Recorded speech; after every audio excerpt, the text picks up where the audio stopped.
اعوذ باللہ السمیع العلیم العظیم الحفیظ بوجہ الکریم وسلطانہ القدیم من الرجس الخبیث المخبث الشیطان اللعین الرجیم وقبیلہ ونفخہ ونفسہ وہمزہ بسم اللہ الرحمن الرحیم۔ تمام نبیوں کے سردار حضرت محمد صلی اللہ علیہ وآلہ وسلم اور تمام مذاہب کے سردار دین اسلام کے پیروکار و سلام علیکم طبتم رحمت اور برکتیں۔ سلام حضور صلی اللہ علیہ وآلہ وسلم کی ذات پر اور دنیا کے عظیم ماں باپ حضور صلی اللہ علیہ وسلم کے ماں باپ حضرت آمینہ حضرت عبداللہ۔ بڑے عرصے کے بعد آپ سے پھر سامنا ہو رہا ہے۔ اصل میں جس ہستی پہ گفتگو کرنا چاہتا تھا اپنے آپ کو اس قابل ہی نہیں سمجھ پا رہا تھا، اتنی عظیم ہستی، لیکن پھر سمجھا کہ چلو جو کچھ میرے پاس ہے میں ان کی بارگاہ میں لے کے حاضر ہو جاتا ہوں۔ آج 32ویں مرحلے میں گفتگو داخل ہوئی۔ چونکہ میں نے امام احمد بن حنبل رحمۃ اللہ علیہ پہ گفتگو کی تھی اس سے پہلے، تو امام احمد بن حنبل جو مشہور ہوئے، میں کہتا ہوں کہ ان میں ایک عبد القادر جیلانی رحمۃ اللہ علیہ کی ہستی بھی سبب ہے۔ غوث اعظم جنہیں الغوث الاعظم جنہیں کہا جاتا ہے، قندیل نورانی، شہباز لامکانی، قندیل نورانی، الشیخ سید عبد القادر گیلانی الحسنی والحسینی رحمۃ اللہ علیہ الحنبلی۔ ان گفتگو آگے بڑھانے سے پہلے وہ جو ہمارا طریقہ ہے، ذرا نام پہ گفتگو ہو جائے۔ آپ کا جو نام بولا جاتا ہے، ویسے تو 99 نام ہیں آپ کے، صفاتی نام جو ہیں وہ بولے گئے، عقیدت ہے۔ ویسے جو لکھا جاتا ہے سید محی الدین عبد القادر گیلانی حنبلی اشعری الحسنی والحسینی رحمۃ اللہ علیہ۔ یہ وہ چیزیں جو ضروری آپ کے اس میں گرامی کے اندر آتی ہیں۔ سب سے پہلے سید ہے، یہ ہمارے معاشرے کے اندر اس کو سید بولا جاتا ہے۔ دیکھیے میں آپ لوگوں کی غلط نہیں نکالتا، لیکن بتلا دیتا ہوں کہ یہ کچھ ایسا بھی ہے۔ میں خود ہمارے جو معاشرے کے اندر جو لفظ بولا جاتا ہے ہم وہ اسے ہی اڈاپٹ کر لیتے ہیں، تو یا کے اوپر زبر بولی جاتی ہے، اکثر بول جاتے ہیں، لیکن جب میننگ خراب ہوتے ہوں تو ذرا توجہ دیا کریں، ویسے پروننسیشن جو بھی آپ بولتے جائیں۔ سید جو ہے، یہ لفظ السید، اس کی جمع اسیاد آتی ہے اور سیائد بھی آتی ہے۔ سید کا معنی ہوتا ہے سردار۔ قرآن مجید میں یہ حضرت یحییٰ علیہ السلام کے لیے یہ لفظ آیا، سیدم و حسورا، سیدم، اللہ تعالیٰ نے ان کے لیے سید کا لفظ استعمال کیا ہے۔ ایک مرتبہ حضور صلی اللہ علیہ وآلہ وسلم کو کسی شخص نے سید کہہ دیا، تو حضور صلی اللہ علیہ وسلم نے فرمایا اللہ سید، اللہ جو ہے وہ سید ہے۔ یہ ایک حدیث مبارکہ ہے۔ اس وقت ایک سچویشن ہوگی، اس کا مطلب یہ نہیں ہے کہ کسی اور کو کہنا حرام ہے۔ بعض اوقات حضور صلی اللہ علیہ وآلہ وسلم کوئی خاص آدمی کو خاص چیز سمجھانا چاہتے ہیں۔ جب حضور صلی اللہ علیہ وآلہ وسلم کو اللہ تعالیٰ نے نواسے عطا فرمائے، حضرت امام حسین، حضرت امام حسن، تو حضور صلی اللہ علیہ وسلم نے فرمایا حسن والحسین سیدہ شباب اہل الجنہ، یہ میرا بیٹا حسن اور میرا بیٹا حسین، یہ دونوں جنتی نوجوانوں کے سردار ہیں۔ یعنی کہ وہ لوگ کہ جو جوانی میں مرے، غور سے سنیے گا، وہ لوگ جو جوانی میں مریں گے اور جنتی تھے ان کے یہ سردار ہوں گے۔ یہ بات یاد رکھیے گا، کیونکہ اس لیے کہ ایک اور حدیث بھی ہے، حضرت ابوبکر صدیق رضی اللہ تعالیٰ عنہ اور حضرت عمر کے بارے میں کہا گیا کہول اہل الجنہ، یہ سید ہیں جنتی بوڑھوں کے۔ تو جنت میں بوڑھا تو کوئی ہوگا نہیں، جنت میں تو سارے لوگ جائیں گے تو 33 سال کے جوان ہوں گے۔ تو یعنی جو جنتی جوانی میں مرا ان کے سردار یہ ہوں گے، اور جو بوڑھا ان کے سردار وہ ہوں گے۔ اب کبھی حدیث سامنے آ جائے تو ذہن میں یہ رہنا چاہیے۔ تو سید جو ہے یہ لفظ حضور صلی اللہ علیہ وآلہ وسلم نے جب یہ فرمایا کہ یہ سردار ہوں گے، تو اس دن کے بعد یہ لفظ سید جو ہے یہ حضرت بی بی فاطمہ الزہرا رضی اللہ تعالیٰ عنہا کے بچوں کے ساتھ استعمال ہونے لگا۔ شروع میں تو یہ لفظ استعمال نہیں کیا جاتا تھا، بعد میں آپ کی اولاد کے ساتھ یہ لفظ خاص ہو گیا۔ لیکن مختلف علاقوں کے اندر جو حضرت بی بی فاطمہ کی اولاد ہے ان کے لیے مختلف القاب ہیں۔ کہیں ان کو باوا کہا جاتا ہے، باوا جی، کہیں باپو کہا جاتا ہے، کہیں ان کو پکارا جاتا ہے آل نبی، اولاد علی، آل رسول، مرشد، اور عرب کے علاقوں میں سیدوں کو شریف کہا جاتا ہے. یہ جو اسیاد ہیں، سیاد ہیں، یہ انہیں شریف کہا جاتا ہے. تو عرب میں شریف امام حسن کی اولاد کو اور سید امام حسین کی اولاد کو یہ بھی کہتے ہیں مصر کی سائڈ میں.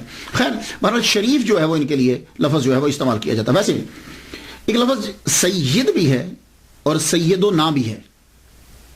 ویسے تو کوئی فرق نہیں ہے، لیکن نام کے ساتھ اگر سید لکھا ہو تو 99% اس سے مراد یہ ہوتا ہے کہ ان کی کاسٹ جو ہے وہ سید ہے، اور اگر سید و نا لکھا ہو تو پھر دونوں احتمال ہوتے ہیں.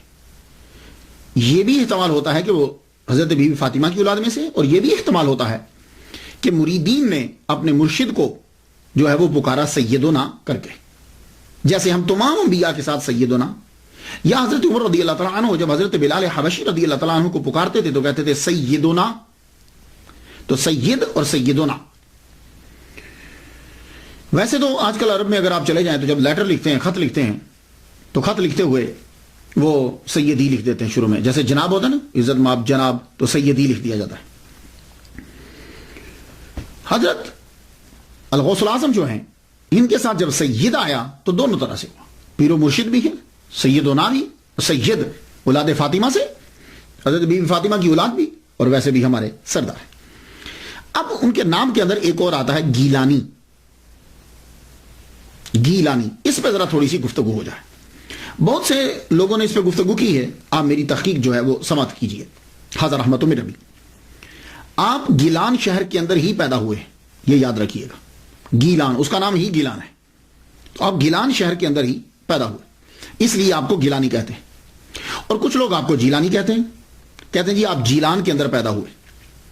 لیکن یہ بات ہوتا ہے کہ جیلان اور گیلان دونوں ایران کے ہی شہر ہیں. دونوں، جیلان بھی اور گیلان بھی، اور اب بھی ایران کے اندر یہ موجود ہیں.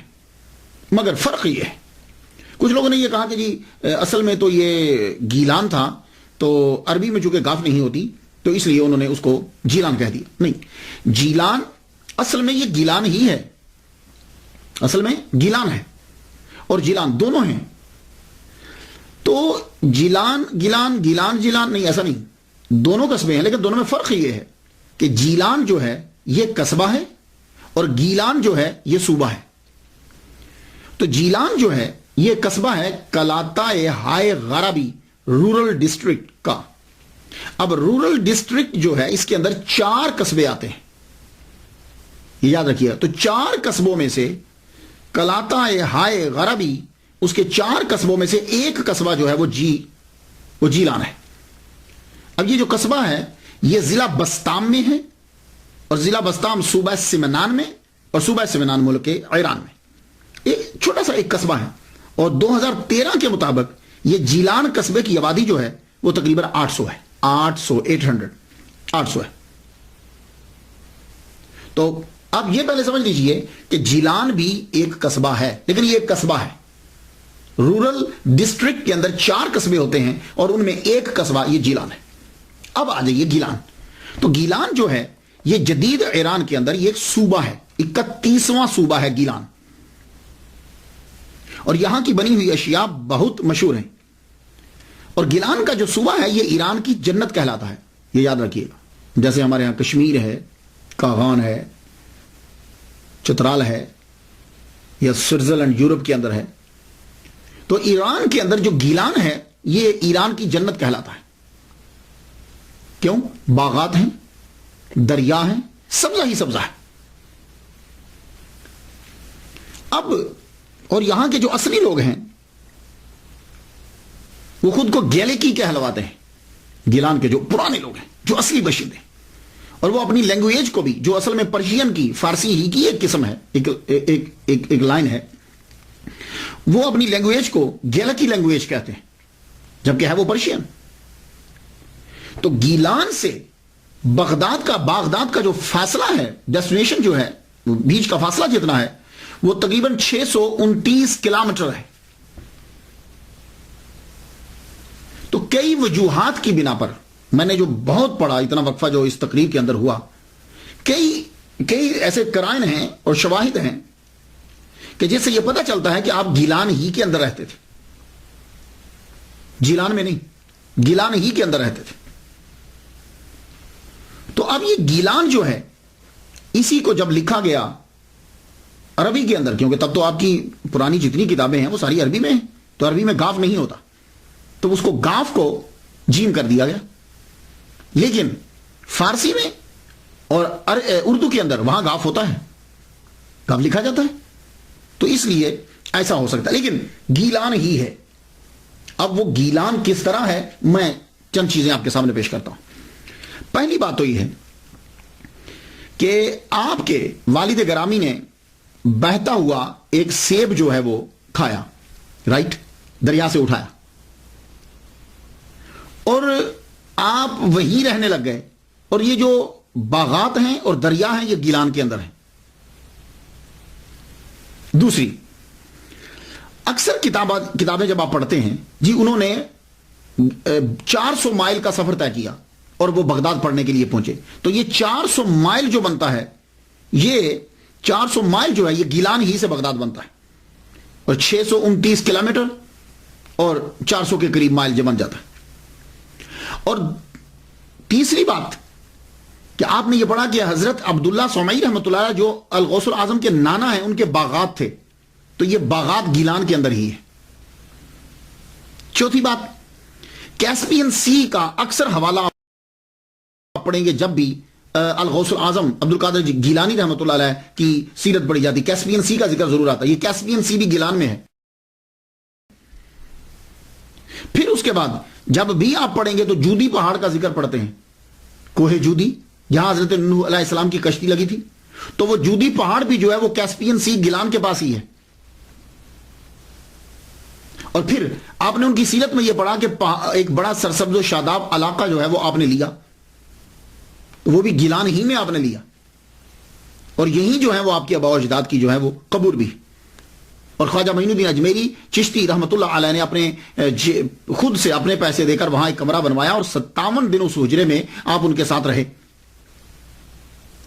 اور ایک اور دلیل سنیے، آپ جب حضرت عبد القادر گیلانی رحمۃ اللہ علیہ کا نام پڑھیں گے تو آپ کو پرانی جو بڑی تحقیق یہ کتابیں، چھوٹی کتابوں کا بات نہیں کا، بڑی عملی ملے گا۔ عبد القادر گیلانی عملی، یہ عملی کیا ہے؟ یہ بھی اصل میں ایک قصبہ ہے، شہر ہے، اور آپ جانتے ہیں کہ یہ کہاں ہے؟ یہ ہراس دریا کے کنارے پر واقع ہے، اور یہ بھی گیلان کے پاس ہے، اور اس دریا ہی کے گرد درخت بھی ہیں اور باغات بھی۔ تو یہ تھی جو تحقیق، اتنے دن لگے۔ تو اصل میں آپ رہتے ہیں، آپ کا گھر اور نانا یہ سب ہراس دریا کے کنارے پر ہی، اور یہ گیلان میں ہے، کیسپین سی وہیں ہے، کوہ جودی وہیں ہے، تو یہ اصل میں آپ گیلانی ہیں، اور وہیں سے 400 مائل کا سفر بنتا ہے۔ اب آ جائیے حنبلی۔ حضرت عبد القادر گیلانی رحمۃ اللہ علیہ کے ساتھ حنبلی آتا ہے۔ یہ حنبلی کیا ہے؟ امام احمد بن حنبل، ان کے دادا کا نام تھا حنبل۔ حنبل کا معنی کیا ہوتا ہے؟ حنبل کا معنی ہوتا ہے لوبیا کھانا۔ لوبیا سمجھتے ہیں؟ وہ کڈنی بینز جو ہوتے ہیں، وہ گردے کی شکل کے جو ہیں، انہیں لوبیا کہتے ہیں، کڈنی بینز۔ تو حنبل کا معنی ہوتا ہے لوبیا کھانا، اور حنبل کا معنی ہوتا ہے موزہ اور پرانی آستین پہننا۔ یہ اس کے میننگ بتا رہا ہوں میں آپ کو، لیکن چونکہ امام احمد بن حنبل مشہور ہوئے تو ان کے جتنے پیروکار تھے ان کی فقہ میں یا ان کے تصورات پر جو عمل کرتے تھے وہ حنبلی کہلوائے۔ تو الغوث العظم عبد القادر گیلانی رحمۃ اللہ علیہ حنبلی اس لیے کہلوائے کہ آپ امام احمد بن حنبل رحمۃ اللہ علیہ کے پیروکار تھے فقہ کے اندر۔ یہ بات آپ یاد رکھیے گا۔ اور امام احمد بن حنبل کے آپ پیروکار کیوں ہوئے، یہ ایک بڑا کوشچن ہے۔ عبد القادر گیلانی رحمۃ اللہ رفع اجدان کرتے تھے، یہ بات یاد رکھیے گا، آپ حنفی نہیں ہیں، تو آپ حنبلی کیوں رہے؟ اس کی ایک وجہ تو یہ ہے کہ آپ المدرسۃ النظامیہ میں پڑھتے رہے۔ المدرسۃ النظامیہ کے اندر حنابلہ اور شوافع اور اشعری ان کا فلسفہ پڑھایا جاتا تھا، دونوں کی فقہ پڑھائی جاتی تھی، ایک بات۔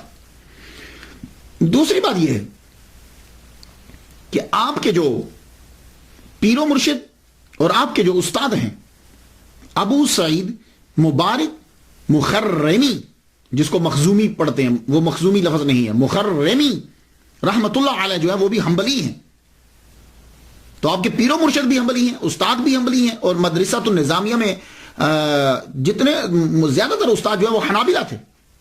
اب آپ سمجھ گئے ہوں گے. اور ایک وجہ اور سن لیجیے، ابو العباس احمد بن محمد بن ابی الغنائم محمد اظہری حسینی رحمۃ اللہ علیہ اپنے والد شیخ محمود گیلانی سے، انہوں نے شیخ علی بن حیتی سے سنا کہ ایک روز میں شیخ عبد القادر گیلانی رحمۃ اللہ علیہ کے ساتھ حضرت امام احمد بن محمد بن حنبل رحمۃ اللہ علیہ کی قبر پر گیا. تو میں کیا دیکھتا ہوں کہ جو ہی عبد القادر گیلانی رحمۃ اللہ علیہ امام احمد بن حنبل رحمۃ اللہ علیہ کی قبر انور پر پہنچے تو آپ اپنی قبر سے باہر نکل آئے. اللہ اکبر جل شانہ. آپ اپنی قبر مبارک سے باہر نکل آئے اور شیخ عبد القادر گیلانی رحمۃ اللہ علیہ کو اپنے سینے سے لگایا اور خلعت عطا فرمائی. اب آپ سمجھ گئے. اس وجہ سے آپ جو ہیں وہ حنبلی آپ کے نام کے ساتھ لگتا ہے. اور الحسنی والحسینی، حسنی اور حسینی بھی کہتے ہیں. اس کی وجہ آپ کی والدہ ام الخیر فاطمہ بنت عبداللہ سمعی امام حسین رضی اللہ تعالیٰ عنہ کی اولاد سے آپ کی والدہ جو ہے، اور اس لیے آپ کو حسینی کہا جاتا ہے. اور آپ کے والد گرامی سید صالح امام حسن کی اولاد سے تھے، اس لیے آپ کو حسنی کہا جاتا ہے. اور آپ نجیب الطرفین سید ہیں. اللہ اکبر. اللہم صلی علی سیدنا محمد و ابوی محمد و آل محمد و اصحاب محمد وبارک وسلم. کتنی بات ہے کہ نجیب الطرفین، سید تو ویسے ہی وراء الورا ہے، لیکن نجیب الطرفین اور الغوث الاعظم آپ کے نام کے ساتھ. یہ الغوث الاعظم تو اتنا مشہور ہو گیا ہے کہ اگر آپ صرف بول دو الغوث الاعظم تو فوراً سمجھ میں آتا ہے کہ عبد القادر گیلانی رحمۃ اللہ علیہ کا ذکر ہو رہا ہے. یہ الغوث الاعظم جو ہے ایک ٹائٹل آپ کا بن گیا. لیکن میں یہاں عرض کرتا جاؤں، ہو سکتا ہے کہ میرے کچھ دوست، میرے سننے والے جو ہیں وہ یہ کہیں، میرے کچھ دوست اب آپ جب الغوث الاعظم کو سنیں کہیں یا کسی بندے کے پاس بیٹھیں تو وہ پریشان ہو جائیں اور کہیں کہ یار نہیں یہ تو شرک ہے.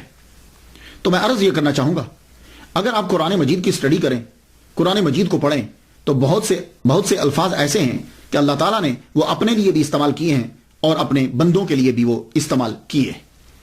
یہ اگر فلسفہ آپ کی سمجھ میں آ جائے تو پھر یہ الغوث الاعظم، مشکل کشا، یہ الفاظ جو ہیں وہ آپ کو ڈسٹرب نہیں کریں گے.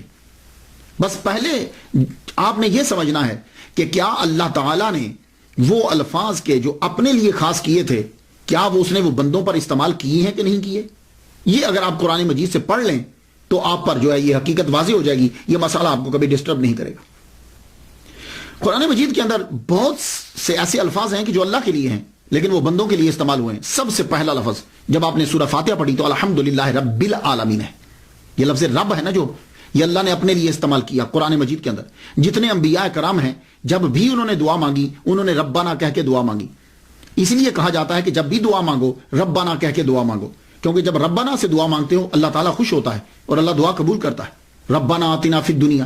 تو یہ رب جو ہے یہ لفظ خاص ہے، لیکن سورہ یوسف پڑھتے ہوئے آپ کو یہ ملے گا کہ یہی لفظ رب تعالیٰ کا رب جو ہے حضرت یوسف علیہ السلام نے وہ جو شراب پلانے والا تھا اس کے بادشاہ کے لیے استعمال کیا. چاہیے سورہ یوسف پڑھ لیجئے. وَيَسْقِي رَبَّهُ خَمْرًا، وہ اپنے رب کو شراب پلائے گا. یہ میں قرآن سے پڑھ رہا ہوں، میں حدیث نہیں پڑھ رہا. تو یوسف علیہ السلام نے لفظ رب کو کس کے لیے استعمال کیا؟ وہ جو شراب پلانے والا ساقی ہے اس کے بادشاہ کے لیے استعمال کیا.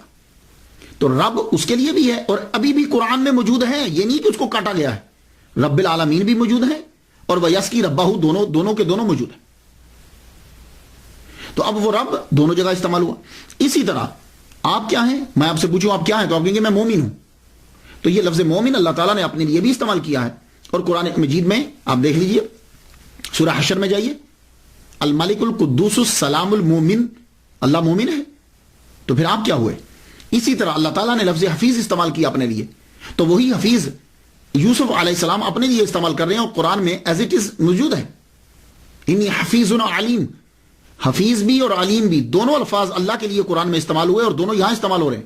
اور اسی طرح رحیم کا لفظ اللہ تعالیٰ نے پورے قرآن مجید میں کسی بندے کے لیے استعمال نہیں کیا سوائے محمد مصطفیٰ صلی اللہ علیہ وسلم کے.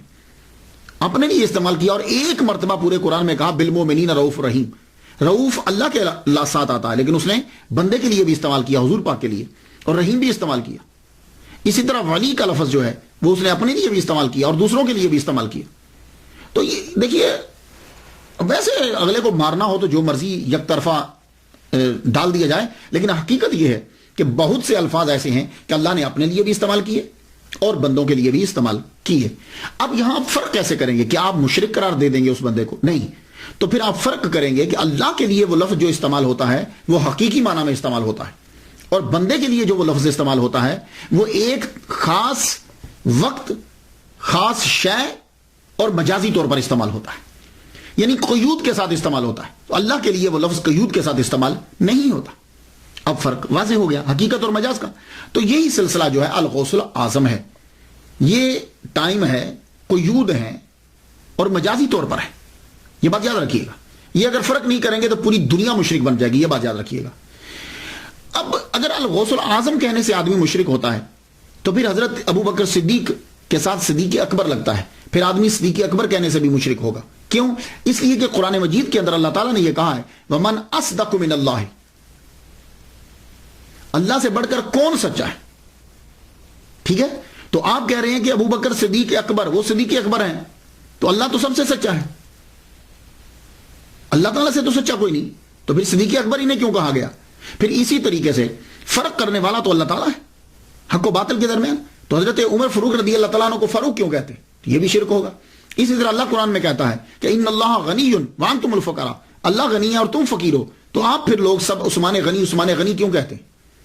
اسی طرح قرآن مجید کے اندر آتا ہے وَهُوَ الْعَلِيُّ الْعَظِيمُ، وہ علی ہے، اللہ علی ہے، تو آپ حضرت علی کو علی کیوں کہتے ہیں؟ تو یہ دیکھیے، وہ جو بزرگان دین تھے نا، ان کے سامنے سب چیزیں ہوتی تھی، وہ پھر ایک نتیجہ نکالتے تھے جہاں سے کہیں سے اعتراض نہیں آتا۔ ہم کیا کرتے ہیں؟ ہم اگلے آدمی کو مارنے کے لیے ایک چیز لے لیتے ہیں، باقی ساری چیزوں کو بند کر دیتے ہیں۔ تو الغوث الاعظم جو کہا جاتا ہے یہ مجازی طور پر ہے، اور یہ قیود ہوتی ہیں۔ ہاں، اللہ تعالیٰ فریاد رس ہے، اللہ فریاد، لیکن اس جیسا اس میں وہاں قید کوئی نہیں، اور وہ ذاتی طور پر ہے، یہ بات۔ باقی ہر چیز، ہر لفظ جو ہے وہ جو استعمال ہوا وہ مجازی طور پر استعمال ہوتا ہے۔ تو اب پھر دیکھتے ہیں ہم کہ اللہ کا یہ ولی دنیا میں جب آیا، ظہور کیا، تو کیا تاریخ تھی؟ تاریخ کا کوئی خاص فائدہ تو کوئی نہیں ہوتا، یہ بات یاد رکھیے۔ اکثر تواریخ کے اندر لڑائی جھگڑا ہی ہوتا ہے، لیکن اس سے ذرا یہ آئیڈیا ہو جاتا ہے کہ یہ جب تشریف لائے تو اس وقت جو ہے ماحول کیا تھا، یہ ذرا آئیڈیا ہو جاتا ہے، اور آپ نے کتنے کٹھن مراحل کے اندر جو ہے وہ اس کی تبلیغ کی ہے، اور کتنا عرصہ گزر گیا اس چیز کو۔ یہ کچھ ہوتا ہے، ویسے تو قرآن مجید اسی لیے سنوں پہ گفتگو نہیں کرتا، یہ بات یاد رکھیے گا۔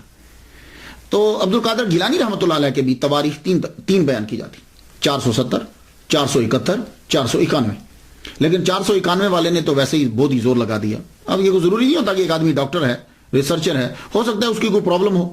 470 اور 471 اس کے اوپر اکثریت جمع ہے، اور دلائل بھی اسی کے اوپر ہی ہیں کہ آپ 470 ہی میں آپ کی ولادت مبارک ہوئی۔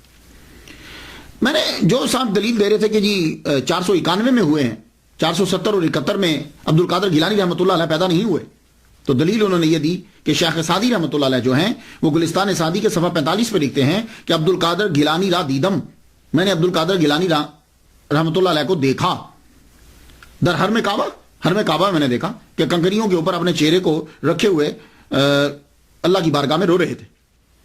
تو بھائی سنو یار، شیخ سعدی رحمۃ اللہ علیہ ہو سکتا ہے کہ جس طرح 470 اور 471 جو ہے اس کے اندر تبدیلی ہو سکتی ہے، تو کیا دیدم اور دیدند میں نہیں ہو سکتی؟ دیدند اور دیدند میں نہیں ہو سکتی ہے۔ اور دوسری بات ہے پاسبلٹی ہی نہیں ہے۔ وجہ یہ ہے الغوث الاعظم کی تاریخ پیدائش 470 ہی ہے۔ وجہ یہ ہے کہ آپ کی ولادت سے 5 سال قبل، غور سے سنیے گا، آپ کی ولادت سے 5 سال قبل داتا گنج بخش علی حجویری رحمۃ اللہ علیہ دنیا سے رخصت ہو گئے۔ یہ باتیں سننے والی ہوتی ہیں، اس پہ بہت۔ عبد القادر گیلانی رحمۃ اللہ علیہ 470 ہی میں پیدا ہوئے۔ وہ کیسے؟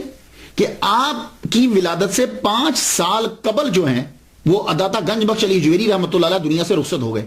اور یہ تبھی ہو سکتا ہے، اور اب عبد القادر داتا گنج بخش علی حجویری رحمۃ اللہ علیہ جو ہے ان کا وصال 465 ہجری میں ہوا ہے. تو یہ 5 سال تبھی بن سکتے ہیں جب عبد القادر گیلانی رحمۃ اللہ علیہ 470 میں پیدا ہو. سن لیا آپ نے؟ یہ ہزار احمد تو میرا بھی، میں نے اس پہ بہت ریسرچ کی، کیونکہ ایک بہت بڑے ڈاکٹر صاحب تو انہوں نے اتنی موٹی کتاب لکھ دی کہ نہیں 491 میں ہوئے، 470 ہی ہے. اور 5 سال کے بعد آپ جو ہیں وہ پیدا ہوئے ان کی رخصت سے، اور وہ 465 میں ہے، تو یہ 470 تک بنے گا. خاندان جو ہے عبد القادر گیلانی رحمۃ اللہ علیہ کا خاندان، عظیم خاندان، سادات کا خاندان، اللہ اکبر، اس خاندان کو سلام. نجیب الطرفین سید، اور کردار کی کمال تک پہنچے ہوئے، ماں باپ بھائی نانا، اللہ اکبر جل شانہ. الغوث العظم کا نانا سید عبداللہ سومئی رحمۃ اللہ علیہ حسینی سید، اور آپ کے والد گرامی سید ابو صالح موسیٰ رحمۃ اللہ علیہ یہ حسنی سید ہے. ان کی شادی کا واقعہ بھی بڑا عجیب ہے. حضرت سید ابو صالح موسیٰ رحمۃ اللہ علیہ آپ گیلان میں رہتے تھے، اور گیلان میں سبزہ ہی سبزہ ہے، باغات ہیں، دریا، پہاڑ، بہت خوبصورت منظر ہے، کبھی آپ جائیے. تو اب ایسے علاقے کے اندر ایک ینگ آدمی کو کیسے بچنا ہے؟ تو اس کے لیے بہترین طریقہ یہ ہے کہ وہ روزے رکھے. اس لیے جوان آدمی کے لیے روزے رکھنے کا کہا گیا. اور آپ نے کبھی غور کیا 13 14 15 13 14 15 چاند کی روزے رکھنے کو حضور نے بولا؟ کیوں؟ چاند عروج پہ ہوتا ہے، اور جب چاند عروج پہ ہوتا ہے تو پھر پانی جو ہے وہ اچھلتا ہے. کبھی آپ جائیے سمندر پہ دیکھیے، اس کی وجہ سے انسان کے اندر کا بھی جو ہے وہ بھی جوش مارتا ہے. تو ان دنوں میں روزہ رکھنے کو کہا گیا. اور آپ نے دیکھا کہ جتنے بڑے بڑے ہوٹل ہیں مہنگے، جو بڑی بڑی یہ عمارتیں بنتی ہیں، وہ سمندر کے کنارے پہ بناتے ہیں. ایک ویو آتا ہے، وہاں لوگ عیاشی کے لیے جاتے ہیں. تو جہاں سبزہ ہوگا، دریا ہوں گے، پانی ہوگا، تو وہاں کنٹرول کیسے کرے آدمی اپنے اوپر؟ تو بہترین طریقہ روزہ ہے. تو حضرت سید ابو صالح موسیٰ جوانی میں روزے رکھ رہے ہیں. تو روزہ رکھتے ہوئے آپ چل رہے ہیں ایک دریا کے ساتھ ساتھ. میری بڑی کوشش تھی بچپن سے میں تلاش کروں کہ یہ دریا کون سا ہے کہ جس دریا کے کنارے آپ چل رہے ہیں. تو جب میری ریسرچ یہ ہے کہ وہ دریا جو ہے وہ ہراز ریور ہے، یہ گیلان کے اندر ہے. اور اگر آپ اس دریا کو جا کر دیکھیں تو یہ دریا اب بھی گلیوں محلوں سے گزرتا ہوا نظر آتا ہے. اس کی مثال میں آپ کو دیتا ہوں. کوئی دریا جب پہاڑی رستوں سے نکل رہا ہو نا تو تب جا کے دیکھیے گا اس کو. یا آپ کبھی کینیڈا آئے ہوں تو کینیڈا کا بھی دریا جو ہے نا وہ بھی اسی طرح سڑک کے ساتھ ساتھ گزرتا جاتا ہے. تو وہ بالکل شفاف پانی ہو جاتا ہے، اتنی گہرائی نہیں ہوتی، نالے کی طرح نکلتا جاتا ہے. تو یہ ہراز دریا بھی بالکل اسی طرح ہی ہے. تو ہراز دریا کے کناروں کے اوپر باغات ہیں، یہ بات یاد رکھیے گا. اور یوں نکلتا ہے، ایسا لگتا ہے جیسے گلیوں میں سے گزر رہا ہے. تو آپ اس کے بالکل کنارے پہ چل رہے ہیں تو ایک سیب بہتا ہوا آ گیا. اور یہ باغات، سیب کے باغات اور یہ سارے سرسبز و شاداب علاقہ گیلان کے اندر ہی، اور ہراز بھی ریور گیلان میں ہی ہے. تو وہاں سے جب سیب بہتا آ رہا تھا، آپ نے سیب اٹھا لیا. سیب اٹھا کے کہا چلو روزہ افطار کر لیں گے. روزہ تو افطار کر لیا. افطار کرتے ہی بعد میں خیال آیا یہ کیا کر بیٹھا میں، اگر قیامت کے دن اس کے بارے میں پوچھ گچھ ہو گئی تو میں کہاں سے جواب دوں گا. اب سوچنے لگے کیا کروں. ایک دم خیال آیا کہ یہ ادھر سے آ رہا تھا، مخالف سمت میں چل پڑے. جدھر سے وہ آ رہا تھا سیب، تو اب جب وہ چل پڑے تو ایک جگہ پہ پہنچے. ابھی بھی آپ جا کے دیکھیں تو ہراز ریور کے گرد میں باغات اور شاخیں اور درخت آپ کو نظر آئیں گے. تو یوں ایک سیبوں کا باغ ہے، اور اس ایک درخت کی شاخ جو ہے وہ یوں ہراز ریور کے یوں جھکی ہوئی ہے. آپ سمجھ گئے کہ یہیں کا گر کے گیا ہے. آپ کھڑے ہو گئے، دروازہ کھٹکھٹایا، اندر سے ملازم آیا. جی آپ کو کس سے ملنا ہے؟ کہا مجھے اس باغ کے مالک سے ملنا ہے. کیوں خیریت ہے؟ کہا سیب کھا لیا اس باغ کا تو معافی مانگنے آیا. ملازم کی بھی عمر گزر چکی تھی، نوجوان کا چہرہ دیکھتے ہوئے اچھا حیران ہوتا ہوا واپس چلا گیا. جا کے اندر مالک کو بتایا، مالک باہر ایک نوجوان آیا ہے، ہمارے باغ کا کہیں سیب گر گیا تھا دریا میں، کہتا ہے کہ مجھے معاف کروانا ہے۔ آپ بھی مسکرائے، کہا کہ اچھا۔ آپ آئے دروازے پہ، دروازہ کھولا، سب سے پہلے لڑکے کو یوں سر سے لے کے پاؤں تک اسے دیکھا، دیکھے پوچھنے لگے تمہارا نام کیا ہے؟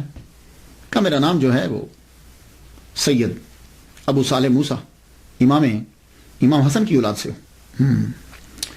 تو کیا کہہ رہے تھے تم؟ کہنے لگے حضور میں نے آپ کے دریا کا، یہ آپ کے باغ کا سیب جو ہے وہ بہ رہا تھا، میں نے اٹھا کے کھا لیا ہے، معافی مانگنے کے لیے آیا، اور چونکہ میں تندرست ہوں اس لیے لفظوں سے معاف نہ کیجیے، مجھے کچھ کام کہیے میں وہ کر دوں تاکہ میرا جرم معاف ہو جائے۔ دیکھ رہے کہ یعنی صرف لفظوں سے مت بولیے، کیونکہ میں تندرست ہوں، میں کام کر سکتا ہوں، سزا دیجیے۔ تھوڑی دیر سوچتے رہے، کہنے لگے اچھا 2 شرطیں، پہلے ایک پوری کرو، جب ایک پوری ہوگی تو دوسری بتاؤں گا۔ کہنے لگے اچھا بتائیے پہلی کیا ہے؟ کہنے لگے تیرے سیب کا جرم معاف کرنے کے لیے پہلی شرط یہ ہے کہ تم 8 سال یہاں کام کرو۔ اب ایک کتاب میں نے 1 ماہ بھی پڑھا ہے، لیکن یہ مدت مجھے لگی نہیں، 8 سال یا 12 سال، اور باقی دوسری شرط کو دیکھتے ہوئے یہ 8 سال کی مدت جو ہے یہ مجھے ذہن میں آتی، دل کو لگتی ہے۔ 8 سال تک ایک سیب کے بدلے میں تم میرے باغات کی رکھوالی کرو گے، کیونکہ حضرت سید عبداللہ صومعی رحمۃ اللہ علیہ ٹھیک ٹھاک امیر آدمی تھے، آپ کے باغات تھے، کھیت تھے، آپ کے روحانی سلسلہ بھی چلتا تھا آپ کا۔ کہا تو میرے باغات کی رکھوالی کرو گے، تو آپ نے کہا کہ تو پھر تمہیں دوسری شرط بتائیں گے۔ اللہ اکبر جل شانہ، 8 سال تک آپ نے ان کے باغات کی رکھوالی کی۔ ایک سیب کتنے کا ہوگا؟ 8 سال کے بعد آپ حاضر ہوئے، حضور میرے 8 سال پورے ہو گئے۔ کہا ہاں بہت اچھا کام کیا تم نے، یہ اصل میں 8 سال کے اندر تربیت کر دی، پوری کی پوری تربیت کر دی۔ کہنے لگے بہت اچھا کام کیا تم نے، اب دوسری شرط ہے، لیکن سنو اگر یہ شرط پوری نہ ہوئی تو پہلی ضائع۔ کہنے لگے حضور بولیے۔ کہا سنو، غور سے سنو، دوسری شرط یہ ہے کہ میری ایک لڑکی ہے، اس سے تمہیں شادی کرنا ہے، اور غور سے سنو وہ ایک طرح سے اندھی ہے، بہری ہے، لولی ہے، لنگڑی ہے، گونگی ہے۔ یہ لفظ ایک طرح سے سنیں، لیکن جب آدمی بولتا ہے تو آدمی کا دھیان بڑی چیز پر ہوتا ہے، وہ بیچ کے لفظوں میں سے نکل جاتا ہے۔ آپ نے بڑی تیزی سے فرما دیا ایک طرح سے گونگی ہے، اندھی ہے، لولی ہے، لنگڑی، تمہیں شادی کرنا ہے اسے۔ کہا جی پھر میرا یہ جرم معاف ہو جائے گا؟ آپ نے فرمایا ہاں پھر ہم معاف کر دیں گے۔ اللہ اکبر جل شانہ۔ ایک سیب ہے کہ 8 سال پہلے گزار چکے ہیں، اور ہمارے ہاں یہاں کیا ہوتا ہے، اگر آپ لوگ پاکستان سے ہیں، میں باقی ممالک کے بارے میں تو نہیں جانتا، پاکستان میں کبھی جاتا ہوں تو یہ جب گنا پک جاتا ہے نا، جس سے چینی بنتی ہے، رو نکلتی ہے، یہ گنے کی ٹرالیاں جو ہے نا وہ شوگر ملز کی طرف جاتی ہیں، وہ جب جا رہی ہوتی ہے تو سڑک کے اوپر لڑکے جو ہیں اس کے اوپر چڑھ جاتے ہیں، ایک لڑکا اس کے اوپر چڑھ جاتا ہے، وہ وہاں سے گنے کھینچ کے اتارتا جاتا ہے، اور پیچھے لڑکے جو ہیں وہ پوری ایک جماعت ہوتی ہے، وہ اس گنوں کو پکڑ کے جا کے اسے۔ اسی طریقے سے اگر آپ گاؤں میں چلے جائیں، گاؤں میں لوگ رات کو جاتے ہیں، اگر وہاں سبزی کی فصل ہے، کھیت ہیں، سبزیاں اگائی کسی نے، یہ کوئی چیز اگائی ہے، تو وہ وہاں بیٹھیں گے رفع حاجت کے لیے، لیکن وہاں سے جو ہے نا وہ اگر وہاں شلجم ہے، کوئی اور چیز ہے، اسے اکھیڑتے جائیں گے اور چوری کر کے لے کے گھر جا کے پکا دیں گے۔ اور بعض جگہوں میں تو ایسا ہوتا ہے کہ جب آدمی سو جاتے ہیں رات کے 2 بجے یا 3 بجے، کہ جس وقت اٹھ کر آدمی تہجد کے لیے اٹھتا ہے، عبادت کرتا ہے، تو لوگ کیا کرتے ہیں کہ وہاں کھیت سے چارہ کاٹ لیتے، چارہ کاٹ کے آگے اپنے جانوروں کو ڈال دیتے، اور اس کے بعد پھر فجر کی نماز باجماعت ادا کی جاتی۔ تو یعنی یہاں یہ ہے کہ چارہ اور سبزی، ویجیٹیبلز اور گنے یہ لے لیے جاتے، لیکن الغوث العظم عبد القادر گیلانی رحمۃ اللہ کے والد گرامی نے ایک سیب لیا اور 8 سال تک پہلے تو ملازمت کی، اور اب تیار ہو گئے ایسی لڑکی کے ساتھ پوری زندگی گزارنے میں کہ جن کے والد کہہ رہے ہیں کہ وہ ایک طرح سے اندھی ہے، لولی ہے، لنگڑی ہے۔ ہم نے فرمایا ٹھیک ہے، اگر جرم معاف ہوتا ہے تو میں ریڈی ہوں۔ نکاح ہو گیا، نکاح پڑھا دیا گیا۔ اب جب نکاح ہو جاتا ہے تو شاید ظاہر ہے کہ آپ کمرے میں گئے، جو ہی کمرے میں گئے، اب نکاح تو ہو گیا، کمرے میں جب گئے تو انٹر ہوئے آپ، تو سامنے آپ کی زوجہ محترمہ جو ہے وہ کھڑی، آپ نے پہلی نظر جب ڈالی تو پہلی نظر اتنی خوبصورت، اللہ اکبر جل شانہ، اب دوسری منع ہوتی، اب ایک دم سے منہ پھیرا اور پھیرنے لگے تو پیچھے سے آواز آئی، آپ میرے خامد ہیں، رکیے، آپ کا یہ نام ہے۔ آپ نے فرمایا اس کا مطلب ہے کہ یہ دیکھ بھی سکتی ہے اور آواز بھی آ رہی، بول بھی سکتی ہے۔ ایک دم سے جب یہ تیزی سے دوڑے، دروازے سے نکلے تو آگے ہی حضرت عبداللہ سمعی رحمۃ اللہ علیہ کھڑے تھے۔ لگتا ہے کہ ان کو معلوم تھا کہ یہ ضرور ہوگا، آپ ان سے ٹکراتے بچ گئے۔ میں بیٹے کیا ہوا؟ کہ حضور آپ نے تو فرمایا تھا کہ وہ ٹانگیں نہیں ہیں تو کھڑی تھی وہ تو، اور بازو بھی، میری نظر پڑی بازو بھی ہیں، اور آپ نے کہا تھا کہ وہ اندھی ہیں، تو مجھے دیکھا ہے انہوں نے، اگر دیکھتی نہیں تو آواز کیسے آتی، اور گونگی بھی نہیں ہے، مجھے آواز دی انہوں نے۔ آپ نے فرمایا بیٹے جب میں بات کر رہا تھا تو میں نے جھوٹ نہیں بولا تھا، میں نے کہا تھا ایک طرح سے، تم نے ایک طرح پہ دھیان نہیں دیا۔ اور سن، میں نے اسے کیوں کہا تھا کہ گونگی ہے؟ آج تک میری بیٹی نے کسی غیر محرم سے بات نہیں کی، آج تک میری بیٹی نے کسی غیر محرم کی بات کو سنا بھی نہیں ہے، آج تک میری بیٹی نے کسی غیر محرم کو دیکھا بھی نہیں ہے، آج تک میری بیٹی نے کسی غیر محرم کو چھوا بھی نہیں ہے، اور آج تک میری بیٹی کسی غیر محرم کے گھر میں پاؤں سے چل کے بھی نہیں گئی۔ اللہ اکبر جل شانہ۔ آپ نے فرمایا یہ تیری ہی بیوی ہے، میں نے تیرا ہی نکاح اس کے ساتھ پڑھا ہے۔ اب آپ جتنے بھی سن رہے ہو، پوری دنیا میں میرا لیکچر سنا جاتا، آپ مجھے بتا دو، موسیٰ جنگی دوست جیسا باپ ہے، فاطمہ جیسی ماں ہے، تو بیٹا عبد القادر گیلانی رحمۃ اللہ علیہ کیوں نہیں پیدا ہو؟ شادی ہو گئی۔ اب یہاں میں تلاش کرتا ہوں تو کتب میں مجھے نہیں ملتا کہ وہ شادی کے بعد وہیں رہے یا کہیں اور رخصت ہو گئے، لیکن میں نے جتنا پڑھا ہے اور باتوں سے اندازہ مجھے یہی ہوتا ہے کہ آپ وہاں سے گئے نہیں۔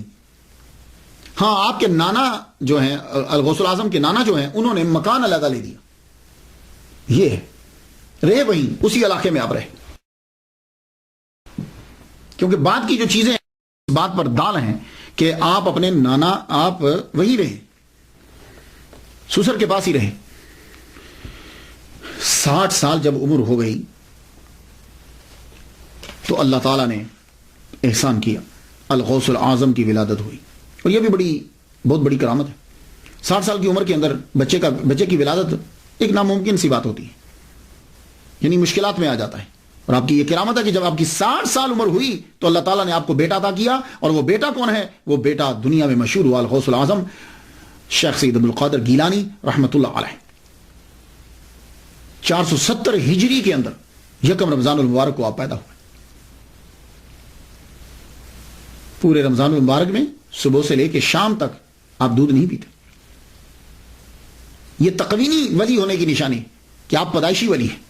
آپ نے 17 سال گیلان میں گزارے، اللہ اکبر جل جلالہ۔ آپ کی عمر 11 سال ہوئی تو آپ کے والد گرامی سید ابو صالح موسیٰ رحمۃ اللہ علیہ کا وصال ہو گیا۔ 481 ہجری میں آپ کا وصال ہوا اور آپ کو گیلان میں ہی دفنا دیا گیا، وہیں آپ کی قبر ہے، گیلان کے اندر۔ تو 11 سال کی عمر میں یتیم ہو گئے۔ اب 11 سے 18 سال تک عبد القادر گیلانی رحمۃ اللہ علیہ گیلان کے اندر ہی رہے۔ کیوں؟ والدہ بوڑھی ہے، پڑھنے کے لیے جاتے ہیں، حفظ تو والدہ محترمہ نے کروا دیا، نانا سے بھی ملاقات ہوتی، باپ نے بھی پرورش کی۔ 11 سال تک تو تینوں کر رہے، 11 کے بعد ایک کم ہو گیا۔ آپ مکتب میں بھی پڑھنے کے لیے جاتے ہیں، اور فارسی زبان آپ کی مادری ہے، مکتب میں پڑھنے کے لیے جاتے ہیں۔ 18 سال آپ کی عمر ہوئی تو ایک دن والدہ ماجدہ سے آ کے کہتے ہیں، امی مجھے اجازت دے دو، میں بغداد جانا چاہتا ہوں۔ سوال یہاں یہ اٹھتا ہے کہ عبد القادر گیلانی رحمۃ اللہ علیہ 18 سال تک اپنی والدہ محترمہ کے پاس رہے، تو جانتے ہو کہ جب یہ 18 سال کے ہوئے تو والدہ محترمہ کی عمر کتنی ہوگی؟ 78 سال۔ تو آپ کی والدہ محترمہ 78 سال کی ہو گئی تو جا کر کہتے ہیں، اماں مجھے اجازت دے دو کہ میں بغداد چلا جاؤں۔ یہ عمر تو تھی کہ عبد القادر گیلانی اپنی والدہ ماجدہ کے ساتھ رہتے۔ تو 78 سال کی عمر میں جب والدہ ہوئی، پہلے 18 سال تک گیلان سے نہیں نکلے۔ کیوں نہیں نکلے؟ آپ کے نانا امیر آدمی ہیں، آپ وہاں سے نکلیں، لیکن نہیں نکل رہے۔ کیوں؟ اماں بوڑھی ہیں۔ تو پھر 18 سال میں جب 78 سال کی ہوگی تو اب کیوں نکلے؟ تو سن لیجئے، آپ ذی الحج کی 10 تاریخ آپ کے نانا کے کھیت ہیں، آپ گائے کو پکڑنے کے لیے دوڑے تاکہ میں کھیت میں جوتوں، کیونکہ آپ کام وہاں کرتے تھے، نانا کا ہاتھ بٹاتے تھے۔ تو میں کھیت جوتنے کے لیے جب گائے کے پیچھے بھاگے تو گائے نے مڑ کے پیچھے یہ کہا، عبد القادر تجھے اس لیے پیدا نہیں کیا، اللہ نے تجھے اس لیے پیدا نہیں کیا۔ آپ گائے کے منہ سے آواز، اور وہ بھی انسانوں والی، وہ لفظ سن کر آپ ایک دم سے بھاگ کر حیرانی ہوئی، چھت پہ چڑھ گیا اپنے مکان کی چھت پہ چڑھے تو کیا دیکھتے ہیں کہ سیدھا سامنے کوئی رستے میں رکاوٹ نہیں ہے، گیلان میں کھڑے ہیں اور مقام عرفات نظر آ رہا ہے، اور تمام حاجی احرام باندھے ہوئے مقام عرفات میں کھڑے۔ اللہ اکبر جل شانہ، گیلان ایران سے آپ کو مقام عرفات نظر آ گیا، آپ ایک دم سے چھت سے نیچے اترے اور ماں سے لپٹ گئے۔ ماں پوچھنے لگی، بیٹے کیا ہوا؟ کہا ماں میں کیا بتاؤں؟ ماں بولی بیٹے بتاؤ کیا ہو رہا تیرے ساتھ، چپ گمسم رہتے ہو؟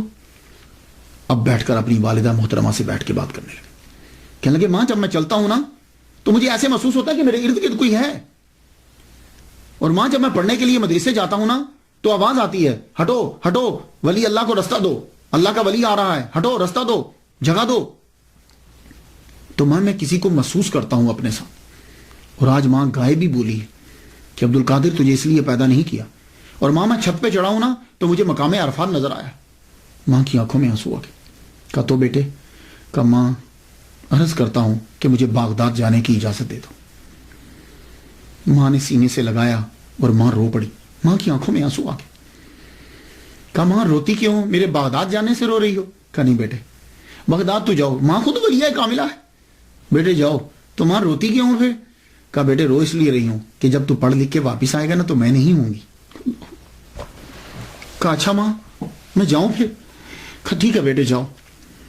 ماں نے صدری لی اپنے بیٹے کی، وہ سلوکا جیسے سمجھتے ہیں سلوکا، وہ صدری لی، اس صدری کو بھاری کپڑا لگایا یہاں بغل کے نیچے، موٹا کپڑا لگا کے اس کے اندر 40 دینار اس کے اندر رکھ دیے۔ دینار سونے کا ہوتا ہے،